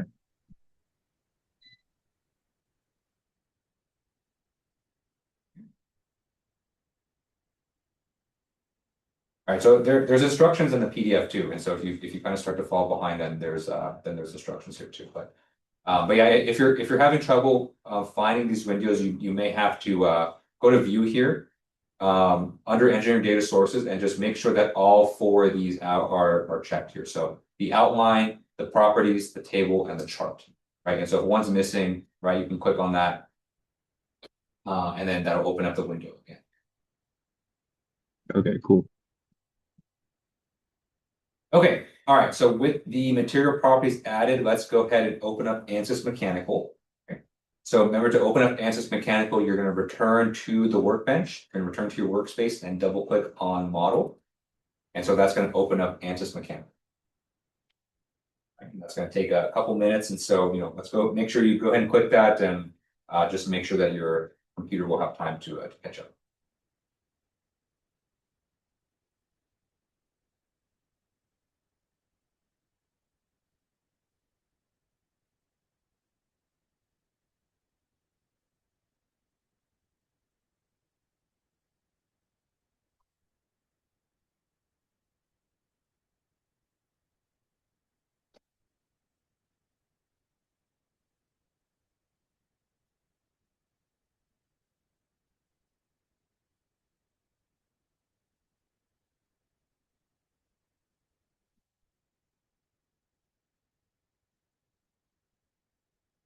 Okay. All right, so once you have your geometry loaded into mechanical, it should look like this. Okay. Now this geometry is actually quite interesting because the housing for the gearbox here is actually a shell, right? And so it's you can't really see it from here just because the base is blocking it. But if I were to suppress the base, right, you'll see that this housing here actually has a very thin thickness because it's a shell, and so there's no physical thickness here. And so we do have to specify a thickness for this, for this housing here, right? And so if you left click on housing, right, what you're going to see that there is an entry here for you to specify the thickness, right? So you left click on housing, thickness is in the bottom left under the details for that, okay? So for this particular job here, we're going to specify a thickness of 3 millimeters, okay? So by default, your unit system may be in meters, right? And so one thing you can do is you can just input the 3 millimeters in the units of meters. So that's 0.003, okay? So 0.003 meters is the same as millimeters. But if you want to input the thickness in terms of meters, you can change the units up here. So you can click on units and change this to millimeters. And so you can see there's several unit systems here that have millimeters. So you can choose any one of them. Okay. So you can see that the thickness here is 3 millimeters. Okay. So make sure you specify that because otherwise you won't be able to continue. Okay. Just in general, and actually let me kind of show this to you. I kind of did this quickly here. Okay. Well, looks like I can't specify this now. But if you kind of were looking at my screen kind of before that, and yours might be the same now, right? There may have been a blue question mark next to the housing, icon there. Okay. So whenever you see a blue question mark within ANSYS, that means that ANSYS wants you to specify something, or ANSYS doesn't have enough information in order to complete that part of the process. Okay. So for this case, because the housing was specified as a shell, as a shell structure, it did not have the thickness it needed to continue on from there. And so, that's always a good indication to go in and click and see whether ANSYS needs some more information from you in order to kind of move forward. Okay. I've seen some questions about the final project just because I know people are kind of importing geometries from GrabCAD or other sources. Sometimes those CAD files don't have all the information it needs. And so if you ever see a blue check mark, just go ahead and click on that and just see what ANSYS needs from you in order to kind of move forward. Okay, so that's just a general ANSYS tip, not necessarily has to do with this activity. Okay. All right, any questions on that? Everyone able to open up ANSYS Mechanical okay and specify the thickness for the gearbox housing here? Okay, good. Okay, so next thing we're going to do here is we need to look at the contacts, okay? So if you remember from activity 4, when you have parts of your geometry here that are made of shells and beams, ANSYS does not automatically set the connections between those parts and the rest of your geometry, okay? And so in fact, there's only one region here where we have a contact, which is between the kind of where these holes for shafts are and the gearbox housing, right? So this one is set automatically just because, this gearbox, we're connecting this solid part to kind of the side of the shells. And so that's perfectly fine. But right now, there's no connection between the gearbox and the base, okay? Just because the gearbox is connecting to the base on an edge because it's a shell, right? So we need to add a manual contact region here in order to basically connect the gearbox to its base, okay? All right, so you're going to right click on contact here, right? So you're going to go to insert and you're going to click on manual contact regions, just like we did for activity 4, okay? Okay, and so we need to connect our two parts here together. And so for the gearbox housing, right, the part of that we want to connect to the base is just the edge on the bottom, right? So go ahead and make sure that you're on edge selecting mode and select the entire bottom edge of the gearbox here. And you will have to kind of click each edge individually, so make sure you're holding control and keyboard to select multiple. Okay. All right, so with all 4 edges selected, go ahead and set that as the contact, okay? And then for the target, we want to connect these 4 edges to the top of the base. And so you can go ahead and switch to face selecting mode, select the face here, okay, which is the top part of the base, and set that as the target, okay? All right, so we need to do this. We need to do this just to make sure the gearbox stays attached to the base. Because eventually what we're going to do is we're going to specify a fixed support boundary condition on the bottom of the base. And so we want to make sure that the gearbox itself doesn't go flying off the base. And so this is kind of make sure that the 2 parts there are bonded together. Okay, so at the end you should have two contact regions here. So you should have one contact region that connects the gearbox housing to these shaft kind of housings here, and then another contact region that connects the housing to the base of the gearbox. All right, any questions on that?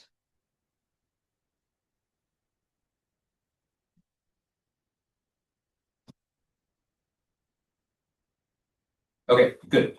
All right, so next step is the mesh. And so good news for us in this case, we don't really need anything special with the mesh. So we can just go ahead and just create the default mesh. You can specify the size if you want. And so if you want, you can modify the edge size here. Okay. So by default, the edge size here is 16.83 millimeters, which seems pretty sufficient for what we need here. So let's go ahead and generate the mesh and let's see what it looks like. So again, we don't really need anything special here just because the modal analysis converges pretty quickly. We just need to make sure that we generate a mesh just to make sure we can run our simulation. Okay. So you can see by default, this mesh already looks pretty good. If you want, you can maybe add some refinement, although you can see everything here is pretty well refined already. You may want to add refinement to this part here just because, we may only have one element with thickness here. But honestly, for a modal analysis, it's even just a coarse mesh like this will be fine. Okay. All right, but we aren't just running a modal analysis first. We are doing a static structural. Okay, so let's go ahead and do that first. So let's go ahead and add our loadings. Okay. Okay, so just like we've done in previous activities, let's go ahead and add our boundary conditions here. right? So first thing we need is we do need a fixed support. Okay, so let's right click on static structural A5. Let's go ahead and insert a fixed support, right? So we're going to be fixing this this gearbox on the bottom. So let's go ahead and select that bottom face, hit apply. Okay. All right, and then we also need to add some loads here as well, okay, because this is a static structural analysis. Okay. So the loading condition here is a little bit complex, right? And so we're going to apply different loads at each of the four holes here, right? So the holes here are labeled here holes A, B, C, and D. Okay, and so if you go ahead and rotate your gearbox here, you can kind of see where those are specified from. Okay. And then the load magnitudes are going to be given in terms of components here, right? And so in hole A, we're going to be specifying a force in the x direction of 1600 newtons, a force of 30,000 newtons in the y direction, and a force of 16,000 newtons in the z direction, okay? So go ahead and add those loads in, okay? But for these holes, we're actually going to specify a special type of load called a bearing load, okay? Now, you can absolutely just go in and right-click on static structural A5 and add these in as a traditional force load, okay?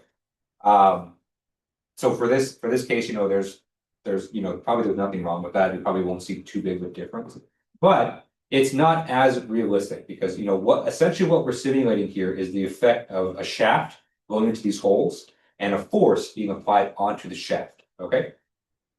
And so essentially the loads are going to be expressed as a contact between another part and our gearbox here, okay? And so in those situations, and so you can imagine, say, if we have a shaft that's kind of going in here, right? And we're applying a force in this direction, okay? So this force is going to be transmitted to this hole, but the force here is not going to be evenly distributed across the entire hole surface, okay? So generally what you expect for a shaft like this, the load magnitudes are going to be kind of biased on the regions which are making contact with the shaft, okay, which are those regions there. So there is a special type of load that you can apply in this situation to account for that, which is called a bearing load, okay? So you can right-click static structural A5, okay? And you can see there's a special type of load here called a bearing load, okay? Okay, so you can read the description here. So this is a bearing load that specifies a radial force that's applied onto the interior of the cylinder. Okay. Now, some of you may already be familiar with this, and so I've already had discussions with people who did the bearing housing for the midterm project, right? And so you may have used this already, but we're kind of learning it in an official capacity here. Okay. Okay. So for this analysis here, you do need at least four. Well, you do need four bearing loads. Okay. So we're going to have one for each hole, basically. Okay. So go ahead and apply that, and then the activity here actually has a table which has the values here. Okay. But what you're going to see is that when you go to apply the loads on hole A and hole D, okay, you're going to get an error if you try to do that with a pure bearing load. Okay. And the reason for the error is because of this Z component load here, okay? Now, if we go back to our structure, okay, you can see that the Z component goes in this direction here, okay? Okay, or I guess technically the Z direction is in the opposite direction. But the Z direction actually goes down the barrel of the hole, okay? So when you apply a bearing load, you can actually only apply a bearing load in the direction that's perpendicular to the hole's surface, okay? You can't do a bearing load that's parallel to it. And so when you go to apply the bearing load and you try to apply a Z component, ANSYS is actually going to give you an error, okay? Okay, so what you need to do in those cases is that for these loads here, you need to supply them as a traditional force load. Whereas the forces in the X and Y directions, these can be your bearing loads.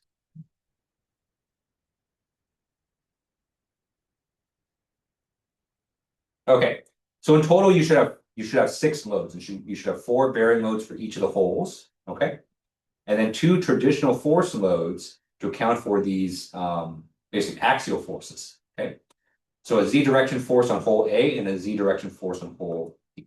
Okay. All right, so I'll give you guys 10, just because there's quite a few loads to add. I'll give you guys 10 minutes to work on that. and then we'll come back after that and continue to onto the modal analysis. Okay. All right, and then I will actually leave this up just so that you don't have to kind of um, go back to the document here. Okay, so this viewer here will show you where each of the four poles are located, and this table here will show you the magnitudes and directions of the loads that you need to apply. Okay, all right, so we'll come back 5 o'clock. You should have all of these loads added. And then if you have the loads added, go ahead and run the simulation, and then your result should look like this. Okay. All right, but I'll leave this up for everyone that's applying loads.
Let's start to apply these loads.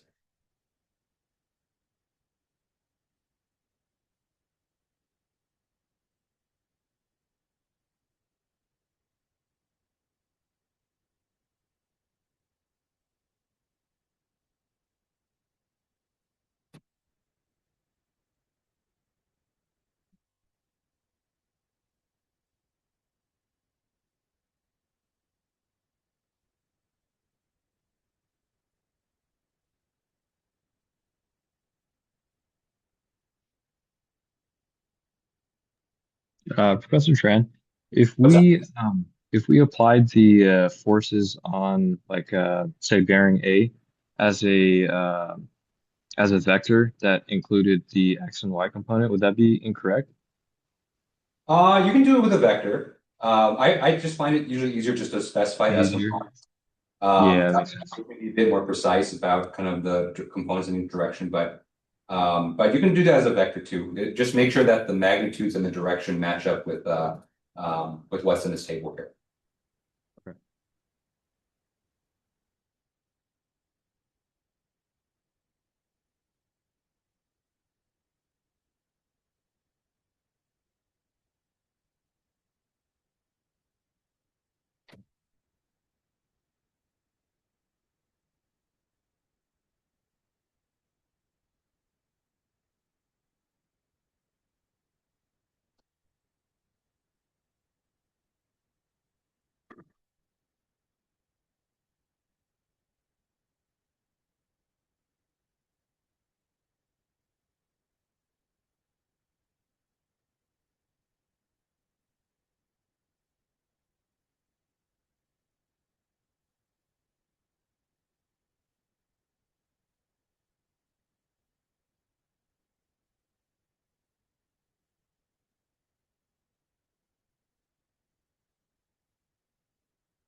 what you're seeing me do here is that, just because we have a lot of loads on this structure here, I'm just renaming all these just to give them a little bit more useful name. So for the final project, some of you guys will be looking at fairly complex loading scenarios. And so, make sure you are, if you're renaming your loads like this, it makes it easier to kind of go back and debug. Okay. So you don't have to do this, obviously, but it's typically good. It's good practice just to kind of make sure you stay organized and complete. Okay. All right. So how's everyone doing? Everyone able to kind of? I know it's at 5 o'clock, but everyone able to kind of supply those 6 loads here?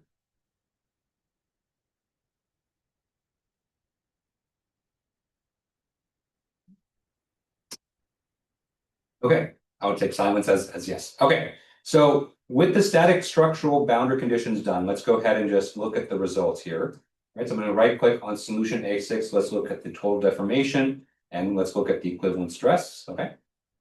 We're just using this as a stepping stone to get to the modal analysis. And so, let's just do something basic first. Okay. So let's go ahead and run our simulation.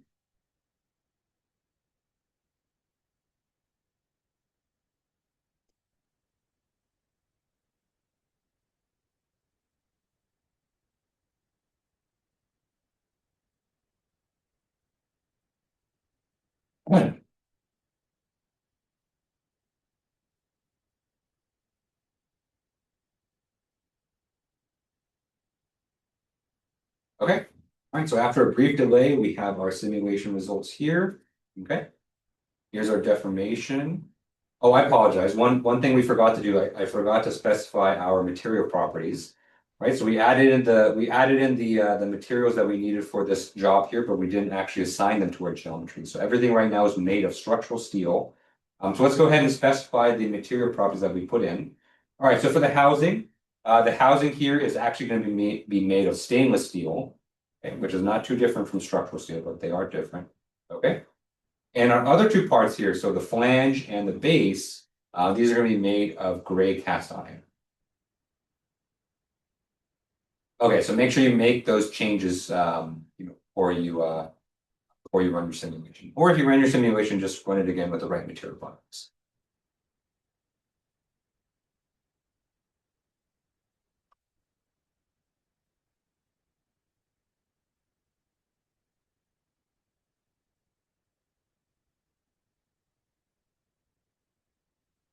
Okay. Okay, so that's a bit more. It's a bit wrong. Okay. All right, so you should get deformations of around 0.669, and the equivalent stress should be around 145. Although that's a bit different than I have here. I think maybe the material something might be off here with the material, but anyway, it should be around this ballpark. The exact values for the deformation stress, are not too important here. We're mostly working towards our modal deformation, but you should be able to get a simulation that runs. That's kind of the most important thing. Okay. All right, everyone able to get the simulations done correctly here?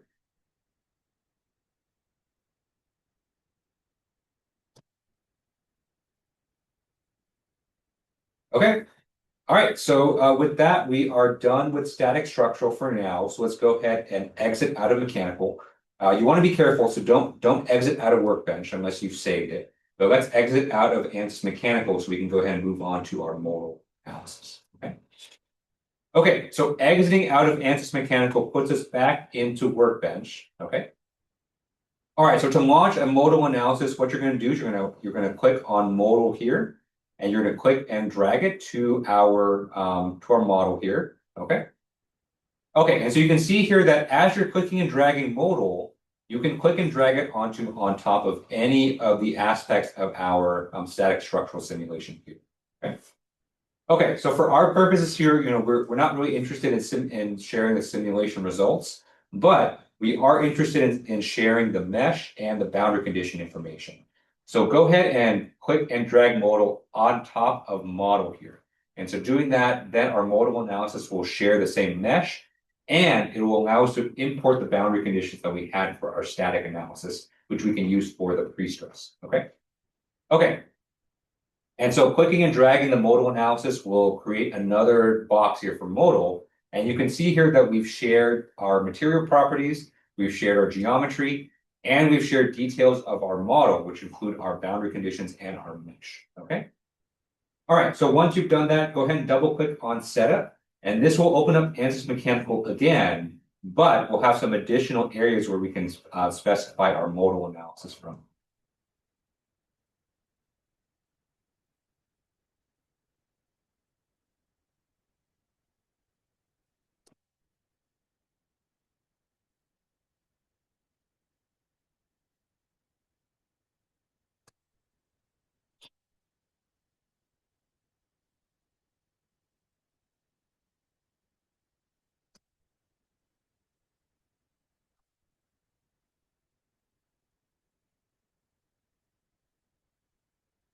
The unfortunate thing with this activity is we have to open up mechanical twice, and so that does take a bit of time.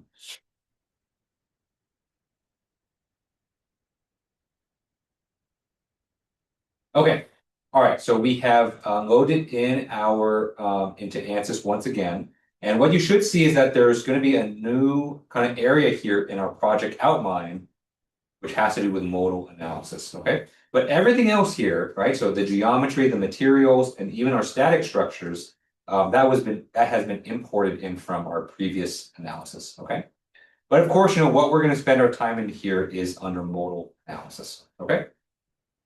Okay, so under modal analysis, there's only a couple of things that we have to specify here. Okay. So the first thing is that we can specify whether we want to specify a pre-stress. Okay. So by default, ANSYS does not load in any pre-stress configuration. Okay. So we're basically doing a stress-free modal analysis. Okay. If you want, you can load in your static structural response. And so to do that, you're going to left click on pre-stress, right? And then in the bottom left, you're going to go under pre-stress environment. Okay. You're going to click on the down arrow, and then you're going to click on static structural. Okay. All right, so what that'll do, that will import your static structural loads and constraints and your stresses into the modal analysis. Okay. Okay, but actually first, let's look and see what happens without it. So let's go ahead and switch that back to none. Okay. All right, so now we're not adding any pre-stress. Okay. Okay, but since we're not loading in our static structural results, we do have to add a fixed support. And so go ahead and right click on modal B5, go to insert. Okay. We're going to add in a fixed support. Okay. Go ahead and set that on the bottom. Okay.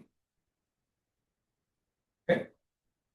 And then what we can also do, 6 is just fine. But, if you're interested in finding, more than 6 resonant modes or resonant frequencies, you can left click on analysis settings, and then you can select the maximum nodes defined and set this to be a higher or lower number. Okay.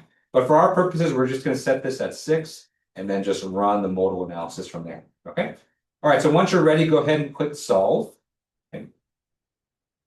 So unfortunately, because we did tinker with this a little bit, we kind of tinkered with the pre-stress. It is going to rerun your static structural, so it is going to take a bit of time, but the results you're going to see are very easy to interpret.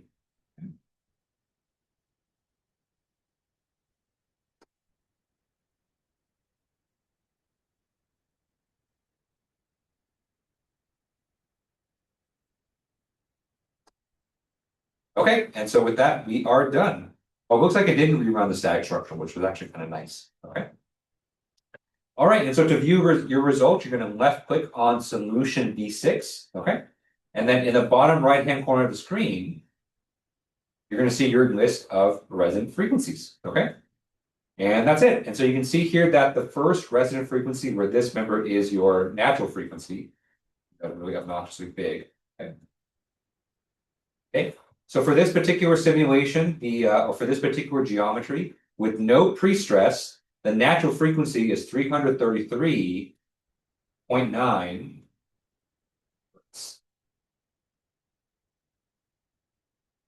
Okay. Right, and then every resonant frequency above this you can see is higher, but they're not necessarily integer multiples of our natural frequency, right? Which is what we expected because, for for a three-dimensional structure like this, we don't have integer multiple resonant frequencies. Okay.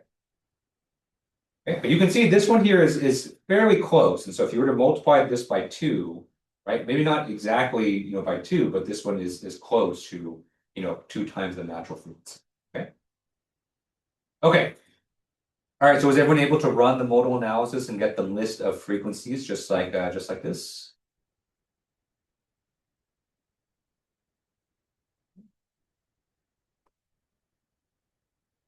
All right, cool. So last thing I will show you is just to show you how to set the modal or how to view the mode shapes. Okay. So to view the mode shapes, you're going to select all the different frequencies here. And so you're going to hold control on your keyboard or shift. Okay. Select every single frequency. And then what you're going to do is you're going to right click that list of frequencies. And you're going to click on this option called create mode shape results. Okay. So what that's going to do is that's going to create 6 new results that you can view to view the different mode shapes for this, for resonance in this structure here. Okay. Okay. So go ahead and left click on create mode shapes. Okay. So you can see here it created these 6 deformation plots. Although remember, these are not strictly deformation plots. Okay. Okay. And so after you created the mode shapes, we do need to evaluate them. So right click on solution B6, click on to evaluate all results. Okay.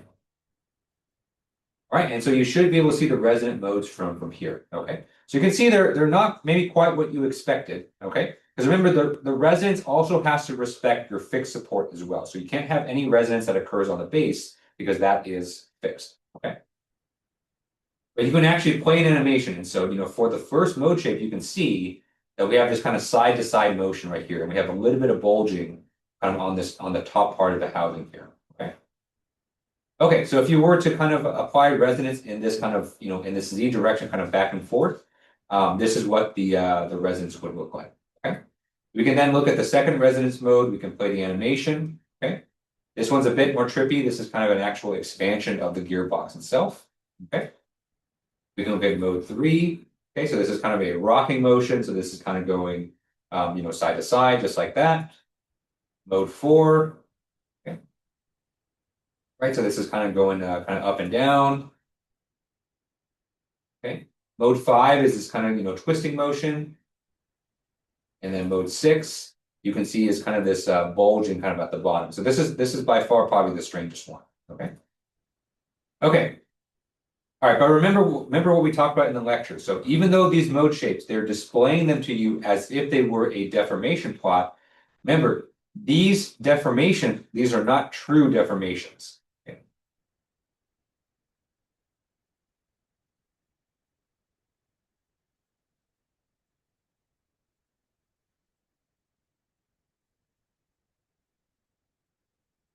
Okay. Remember, these mode shape results are just there just to show you the shape of the deformation. Okay. So you want to be careful of that. And so don't take a modal analysis and say that, oh, when I have resonance in the first mode, we're going to get deformation of 11 millimeters. And so that's not the case at all. Okay. And so remember, these mode shapes here are just purely just to show you the shape of the deformation. The magnitude should not be taken seriously unless you're doing a harmonic analysis. Okay. Which we may have time for after that. All right. Any questions on this? Yeah, so when we're looking through all the kind of different ones, it kind of looks like at least when you're viewing each animation, like the forces look a little different, or the loads or whatever. How do you kind of I'm kind of just trying to understand how we would use the information that it's kind of giving us, because it seems like each frequency also has different, it produces not only a different kind of heat map for us, but also different, um, that looks like different ways it's applying the force, I don't know. Yeah.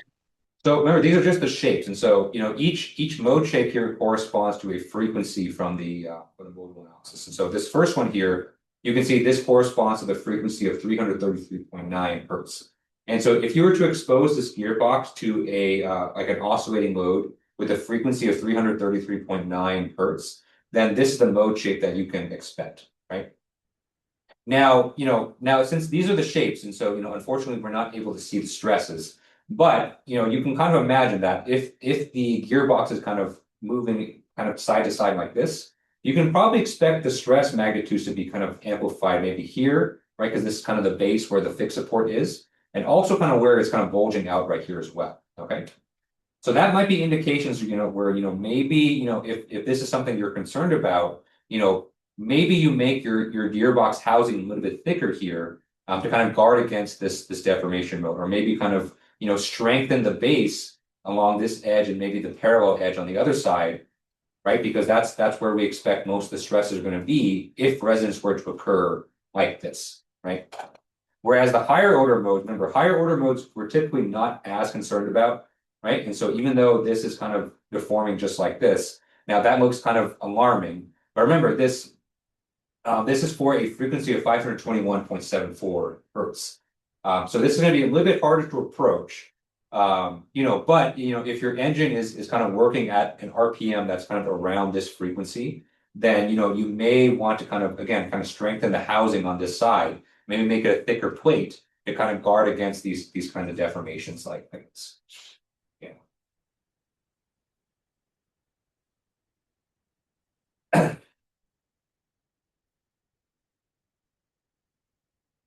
All right. Any other questions on these results here? So typically when, like, let's say if we are doing an analysis on this, the gearbox, when we, like in real life, if it says, the motor experiences this harmonic at, 5,000 RPM and this different harmonic at like 3,000 RPM. Do we just kind of apply it just like we did here? We don't need to, um, specify anything else? Because like I'm thinking like won't like I mean the frequency basically tells us the rhythm, but how do we quantify the you know the amount of the force and then where exactly it's located? Yeah, so that would be the next step. So the next step for this would be the harmonic response analysis, kind of like what we mentioned in the lecture. And so the modal analysis, the modal analysis basically just gives you the frequencies, right? And so that would be kind of step one of vibration analysis, just to see, what these frequencies are and see if they match up with anything that's going to be vibrating at that frequency in your application, right? And so one way you can use this is you can say, here's our list of frequencies, but maybe our engine is rotating at maybe 400 RPM, right? So 400 kind of puts us right in the middle of these ones. And so, maybe in that situation, we're not worried about resonance, just because we're kind of steering clear of these frequencies, right? And then maybe we don't take it beyond that. But, maybe we're working in an application where, maybe we're working at, 500, 550 hertz, right? So that's pretty close to this resonant frequency here. And so the next step would actually be to take this into harmonic response, and then actually apply a load that has that kind of frequency, right, of 550 hertz. And then what you can also do in that situation is apply a magnitude of that loading as well. And then what you can get from there is the harmonic response plot, where you can see, when your loading approaches this 550 hertz, then the deformations would be X and the stress would be X as well. Yeah. But yeah, you would have to do harmonic response. You wouldn't be able to get that information straight from the modal analysis. Modal analysis is mostly just to get the list of resonant frequencies and just a list of or just an idea of what the mode shapes would look like. Yeah. But these mode shapes are just shapes. These are not true deformations here.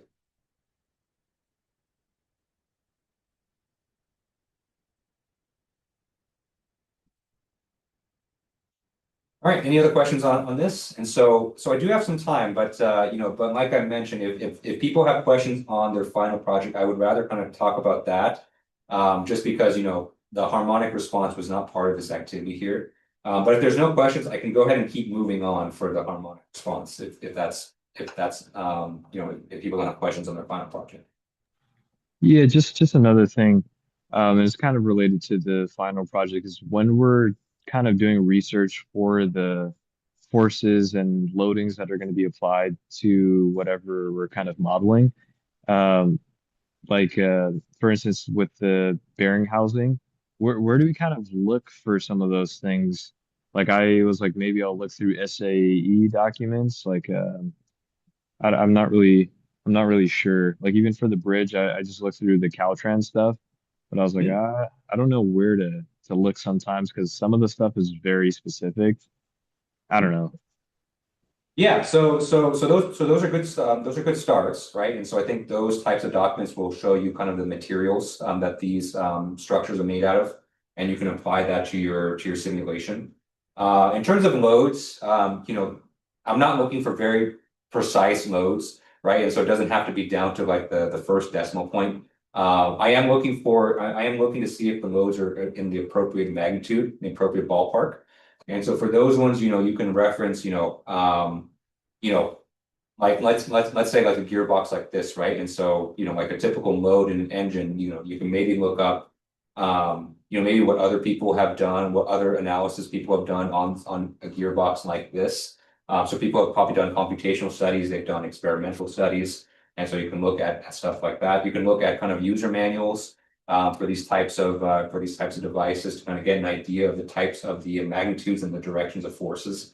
Um, so something like that. And so, what I'm looking for the final project, I'm not going to be cross-referencing every reference that you guys have in your project to make sure that it's precise.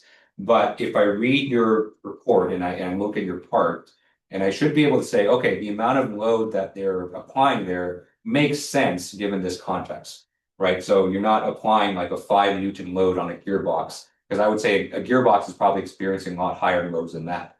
But at the same time, you're not applying like a 7,000 pound load on a gearbox like this. That's probably a little bit too unrealistic. And so as long as the forces and the directions and the type of loading that you're doing seems reasonable and you have a reference to kind of back it up, then that's mostly what I'm looking for.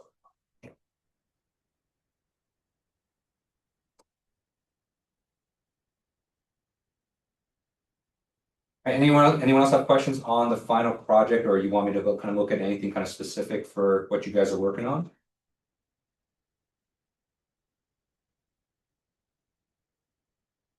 Okay. All right. So let's look at harmonic response then, just because just because we have the time. So let me go ahead and close this. Okay. So we do need to return back to Workbench. Okay. Okay. So what we've done so far is that we've done the modal analysis, and so we basically obtained our list of resonant frequencies. But like we just discussed, a lot of times we're also maybe interested in seeing what the actual magnitudes of the forces are going to be. Okay. So to do that, we need to use harmonic response. And so harmonic response will basically allow us to basically produce a spectrum plot that we talked about kind of right before we went through it. Okay. Okay, so you're going to left click on harmonic response. You're going to drop it onto your modal analysis. In this case, we want the modal analysis to actually share its solution because we need the frequency solution from the modal analysis to do our harmonic response. Okay. Okay. And so to do that, you're gonna click and drag harmonic response. You're going to drag it onto solution. And so you should see this this little line here connect the solution from your modal response to the setup for the harmonic response. Okay. Okay, so go ahead and double click on setup here. Okay, so you're going to open up mechanical again.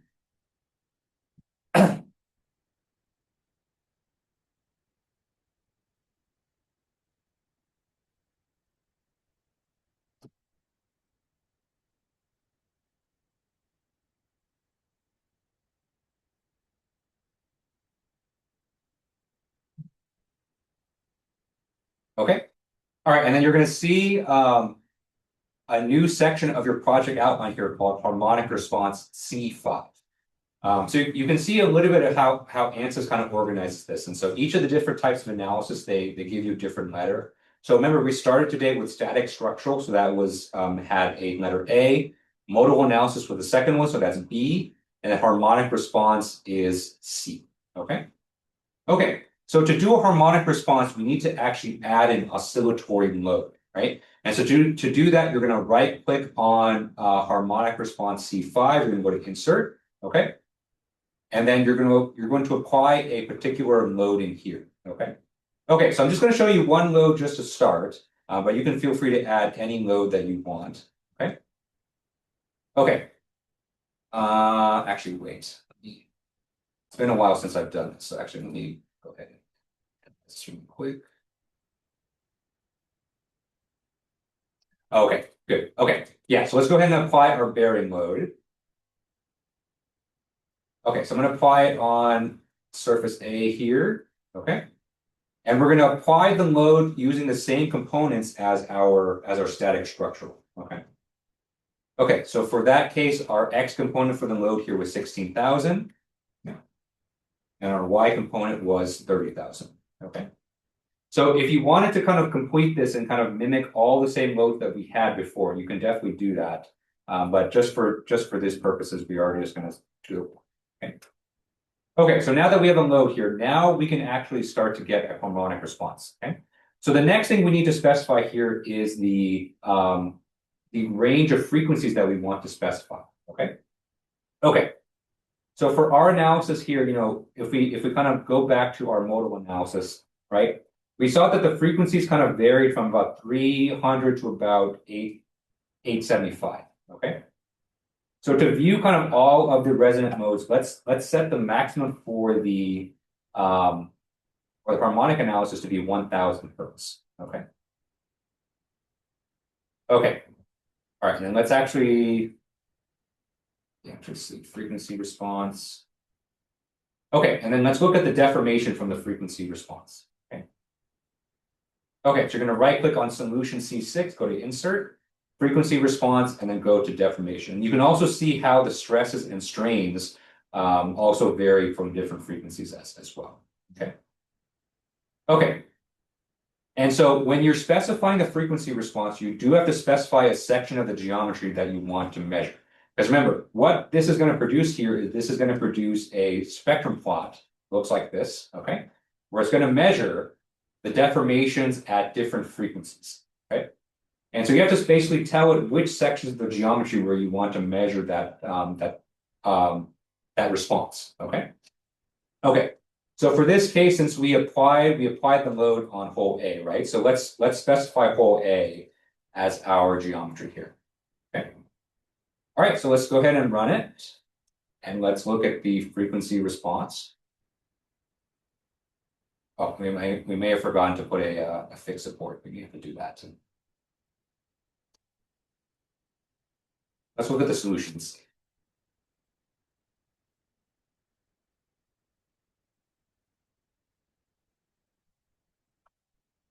It's taking a bit of time because it does have to load in the modal response. We may get an error here because I did forget to put a fixed support, but let's see what happens.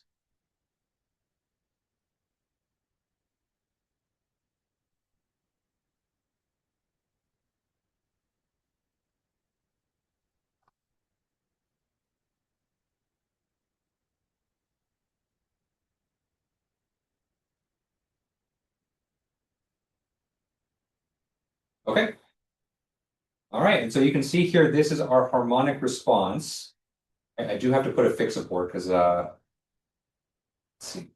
Okay, so what you're seeing here is that for this particular load, right? So we've applied this load with the magnitude of 16,000 newtons in the x direction, y component of 3,000 newtons in the y direction. Okay, and so if we were to oscillate this load, and so if we were to basically take this load and basically vibrate it at different frequencies, okay, this would be the response, right? And so you can see here that for different frequencies here, right? This is how much deformation that you're going to be expecting, right? And so on the y-axis here, this is the amplitude. As you can see, for that particular hole, right, our deformation magnitude is actually peaking at about, this is at about, maybe about 700 hertz right here, okay? All right, so that's interesting. And so that does not necessarily match up with one of our resonant frequencies here, okay? And the reason for that is because we only applied one load on this part here, and we're only analyzing the deformation on this one part here as well, okay? So there's a lot you can do here. So you can add more loads to this harmonic response and kind of see how that affects the results. And you can also measure different parts of the geometry here and see what its spectrum plot would look like as well. Okay. So there's kind of a lot you can do with this frequency response, but hopefully that kind of answers some questions in terms of, how to actually get some real values here, because these values here, these are actually true amplitude values here for the yeah. Great. Any questions on the harmonic response here?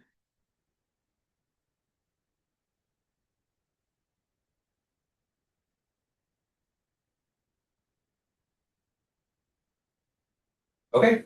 All right. So I'm going to tinker with this a bit more, but I'm here until 5:50, and so if you have questions on your project, just drop something in the chat or turn on your mic and say something. But that's it for today. And so tomorrow I just have a very short couple of handouts. I think what I'll do tomorrow, we'll go over the handout for thermal analysis, and we'll go over the handout for fatigue analysis as well. Just to kind of figure out, just so that you guys can see how to conduct those types of analysis in ANSYS. So those shouldn't take too long, just because what I have for those is very basic. And then for the rest of class tomorrow it's really just project workshop day. And so if you've already been working on your project, or if you have questions on your geometry or how to set it up, definitely bring those tomorrow, because there will be time for you to ask questions on that. Okay. All right, but if you're heading out, thank you guys for coming today. I hope you guys have a good rest of your evening. And I will see you guys tomorrow for our last class section. Well, Thursday's an extra video will be posted on Canvas. Are you talking about last Thursday or tomorrow?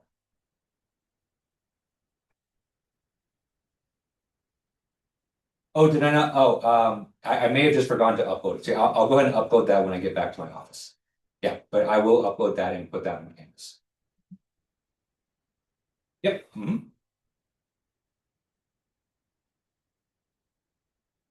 So let's add more modes here. Let's go ahead and add our full mode package here, just so we have it. So we'll be.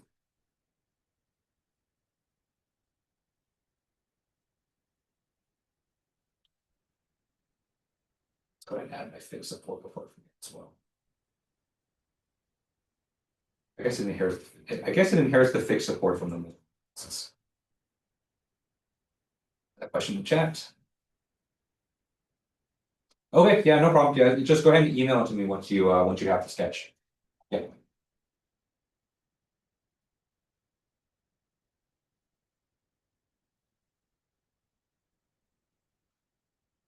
So for hole C right there.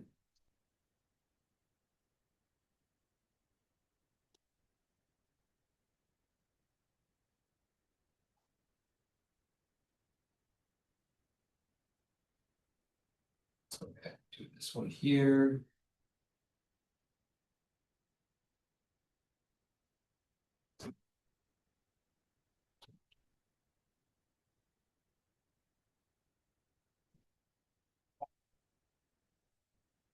And then let's specify a different location for the same response.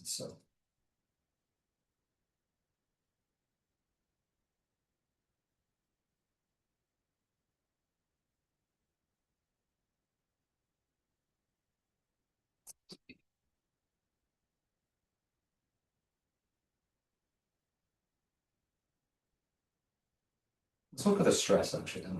So let's go ahead and delete this. Let's add frequency response and stress. And let's look at the stress in the actual house. Let's go ahead and ease. It's been a while since I've done the frequency response, so I'm kind of just refamiliarizing myself with it. Okay. All right, so we're looking at the stress now, and so one thing you can also do is you can specify whether you want to look at the stress average or the stress maximum. Okay, so under frequency response, and you could probably do this for the deformation as well. So you can use the spatial resolution. You can use average, you can use max, or you can use min. Okay, so let's look at the maximum. Actually, I think that might be actually kind of interesting. Okay, and let's look at the normal stress, and we're going to look at stress in the x direction. Okay. Okay, so probably this is one thing I forgot to I neglected to kind of see for the deformation, where for the deformation you have to specify the direction of the deformation as well. So Let's go and solve this again with all of our modes this time, and let's see how that affects our results.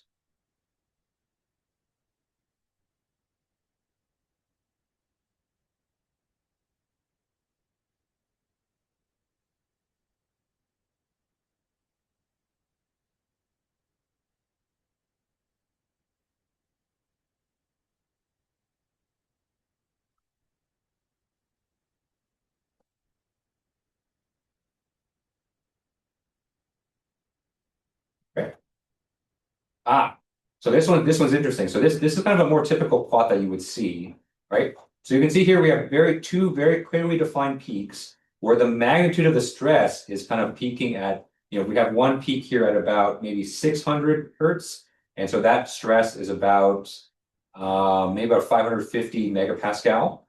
And then at the other end, right, we also have a peak stress at a higher frequency, interestingly enough, at about maybe about 900 hertz, and that stress is about 863 megapascal. Okay, and so from this you can actually see the result or the effect of resonance, right? So if you go back to our static analysis, okay, so remember our static analysis had the same loads, but they were just purely static. And so in this situation, the maximum stress that we had was only about 145 megapascal, right?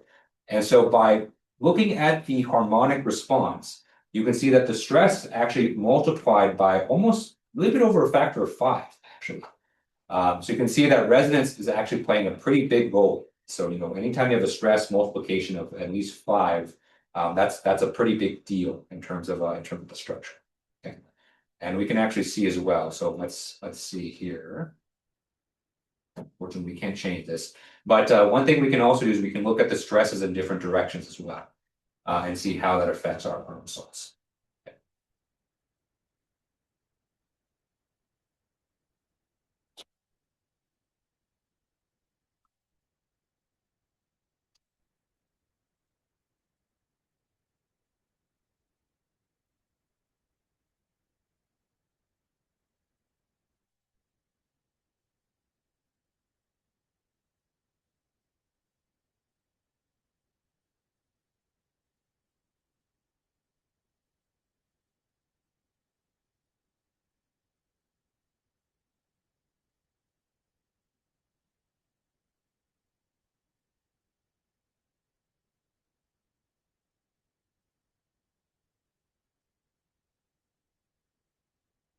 Okay. All right, thanks, Julia. I will check it out when I get back to my office.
brother.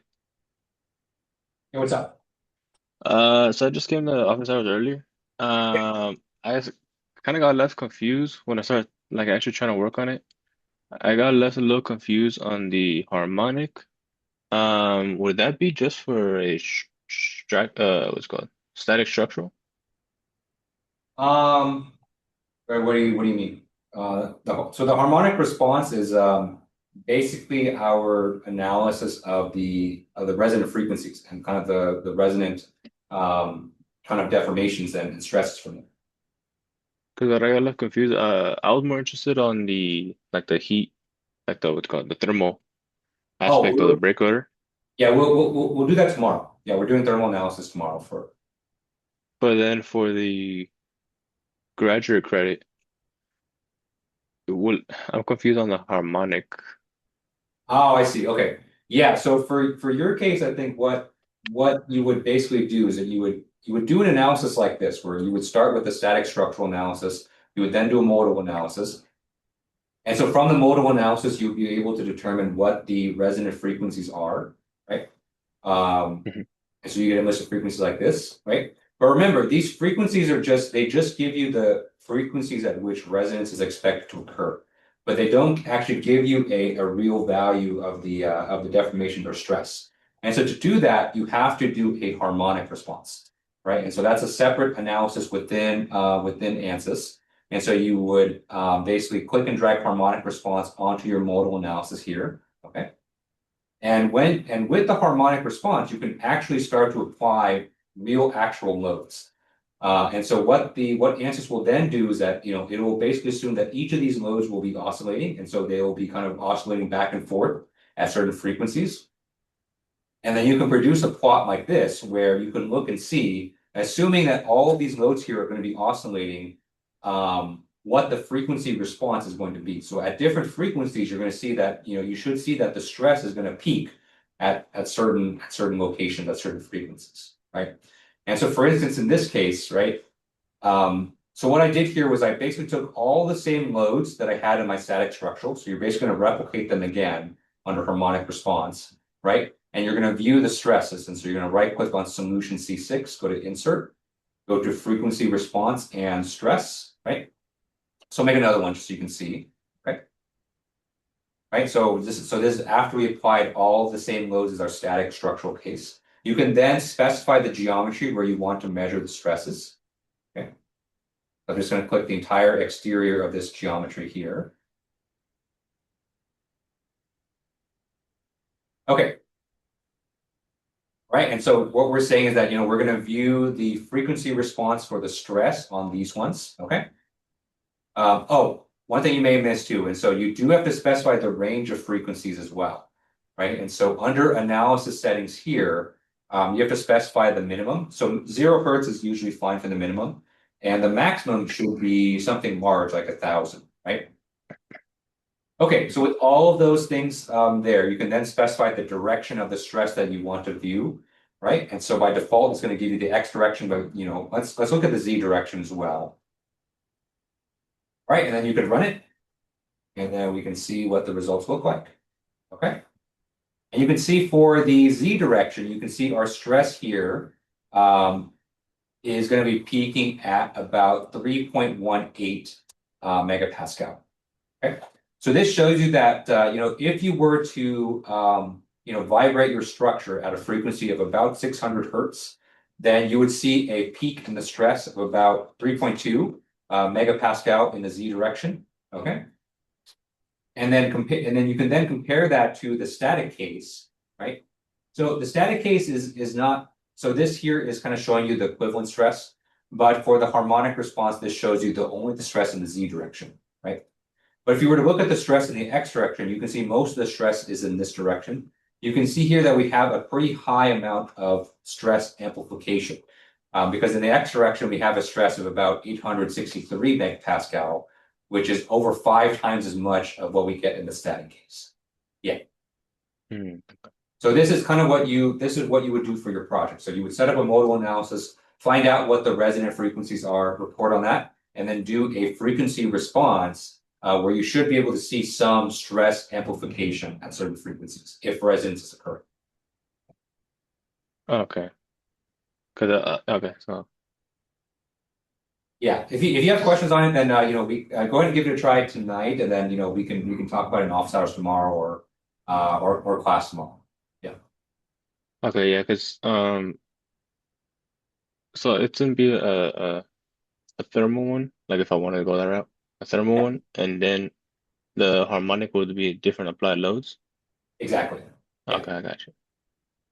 That's what I was confused on because I was like, how am I gonna link it to that? But Oh, I see. I see. it's Yeah. So thermal will be separate. So yeah. the harmonic response would be based off your static structural analysis. Okay, okay. Yeah. That makes a lot more sense actually. Sorry. I misinterpreted your question earlier. Nah, that's fine. I actually got more info right there. Yeah. Okay. All right. Sounds good. I'll try right now or later actually, and then I'll get back to you tomorrow. Okay. Sounds good. Thank you, Professor. Yep.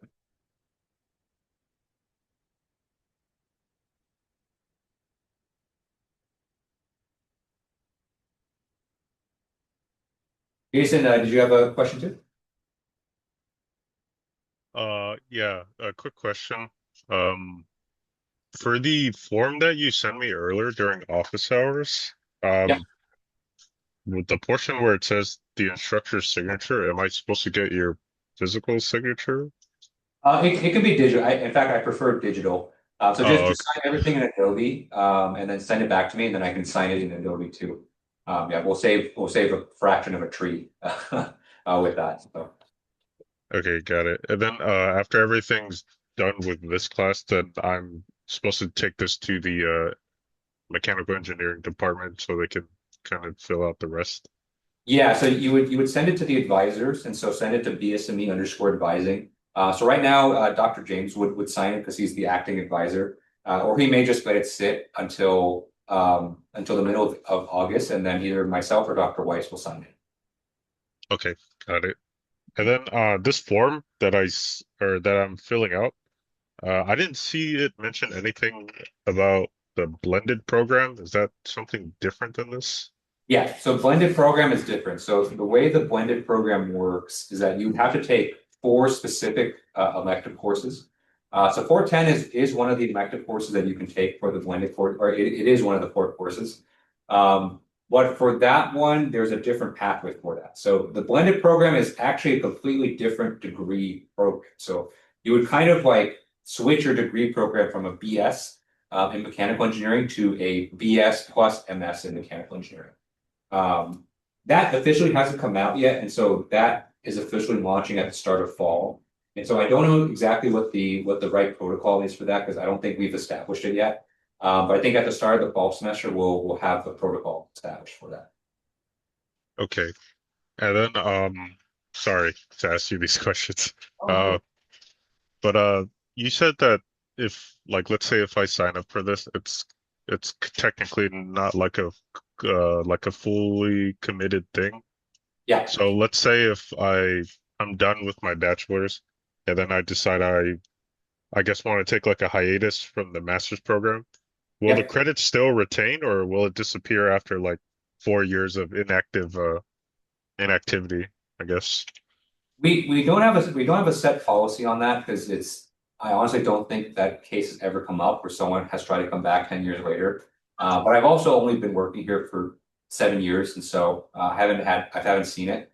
Um, so I want to say that it'll still be there, but if it's been 6, 7, 8 years since you've taken this class, we may tell you to take it again because you kind of forget things over 6, 7 years, and so Right. technically there's no set policy on it. Okay. Yeah, I just wanted to make sure on that part because actually before I came to Fullerton, I took like a 3.5 year like hiatus from college.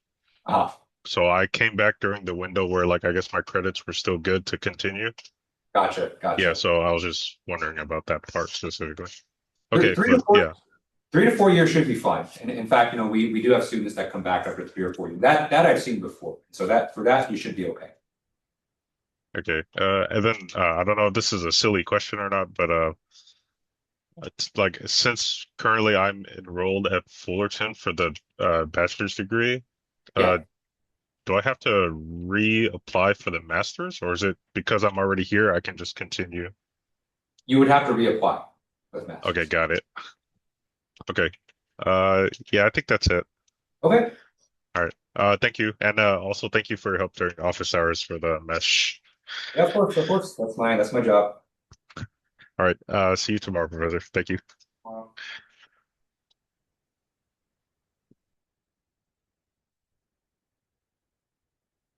Any questions, Christian?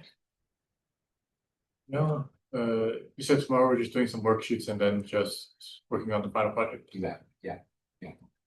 Okay, then we can pick up our exam during office hours too, right? Yes. Yeah. So I'll have all the exams graded by tomorrow. So it should be in Canvas by early tomorrow afternoon. And then you can pick it up office hours or in the class tomorrow. Yeah, because yours starts at 1:30, right? Office Yes. hours. Yeah. And then from then on, it's just submitting it on Sunday, right? Yep.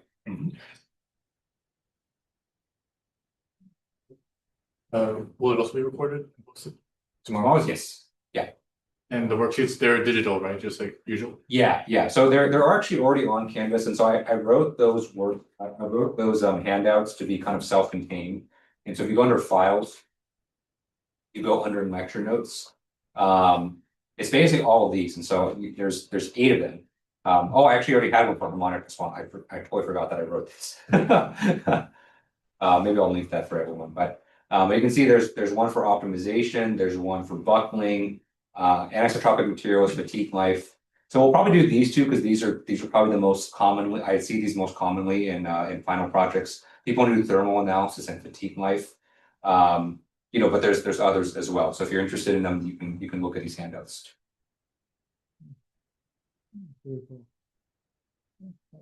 And in terms of the class, I think that's all the questions I had. Okay. Thank you so much. I will stop by office hours to pick up my exam. All right. Sounds good. All right. See you tomorrow. Yeah.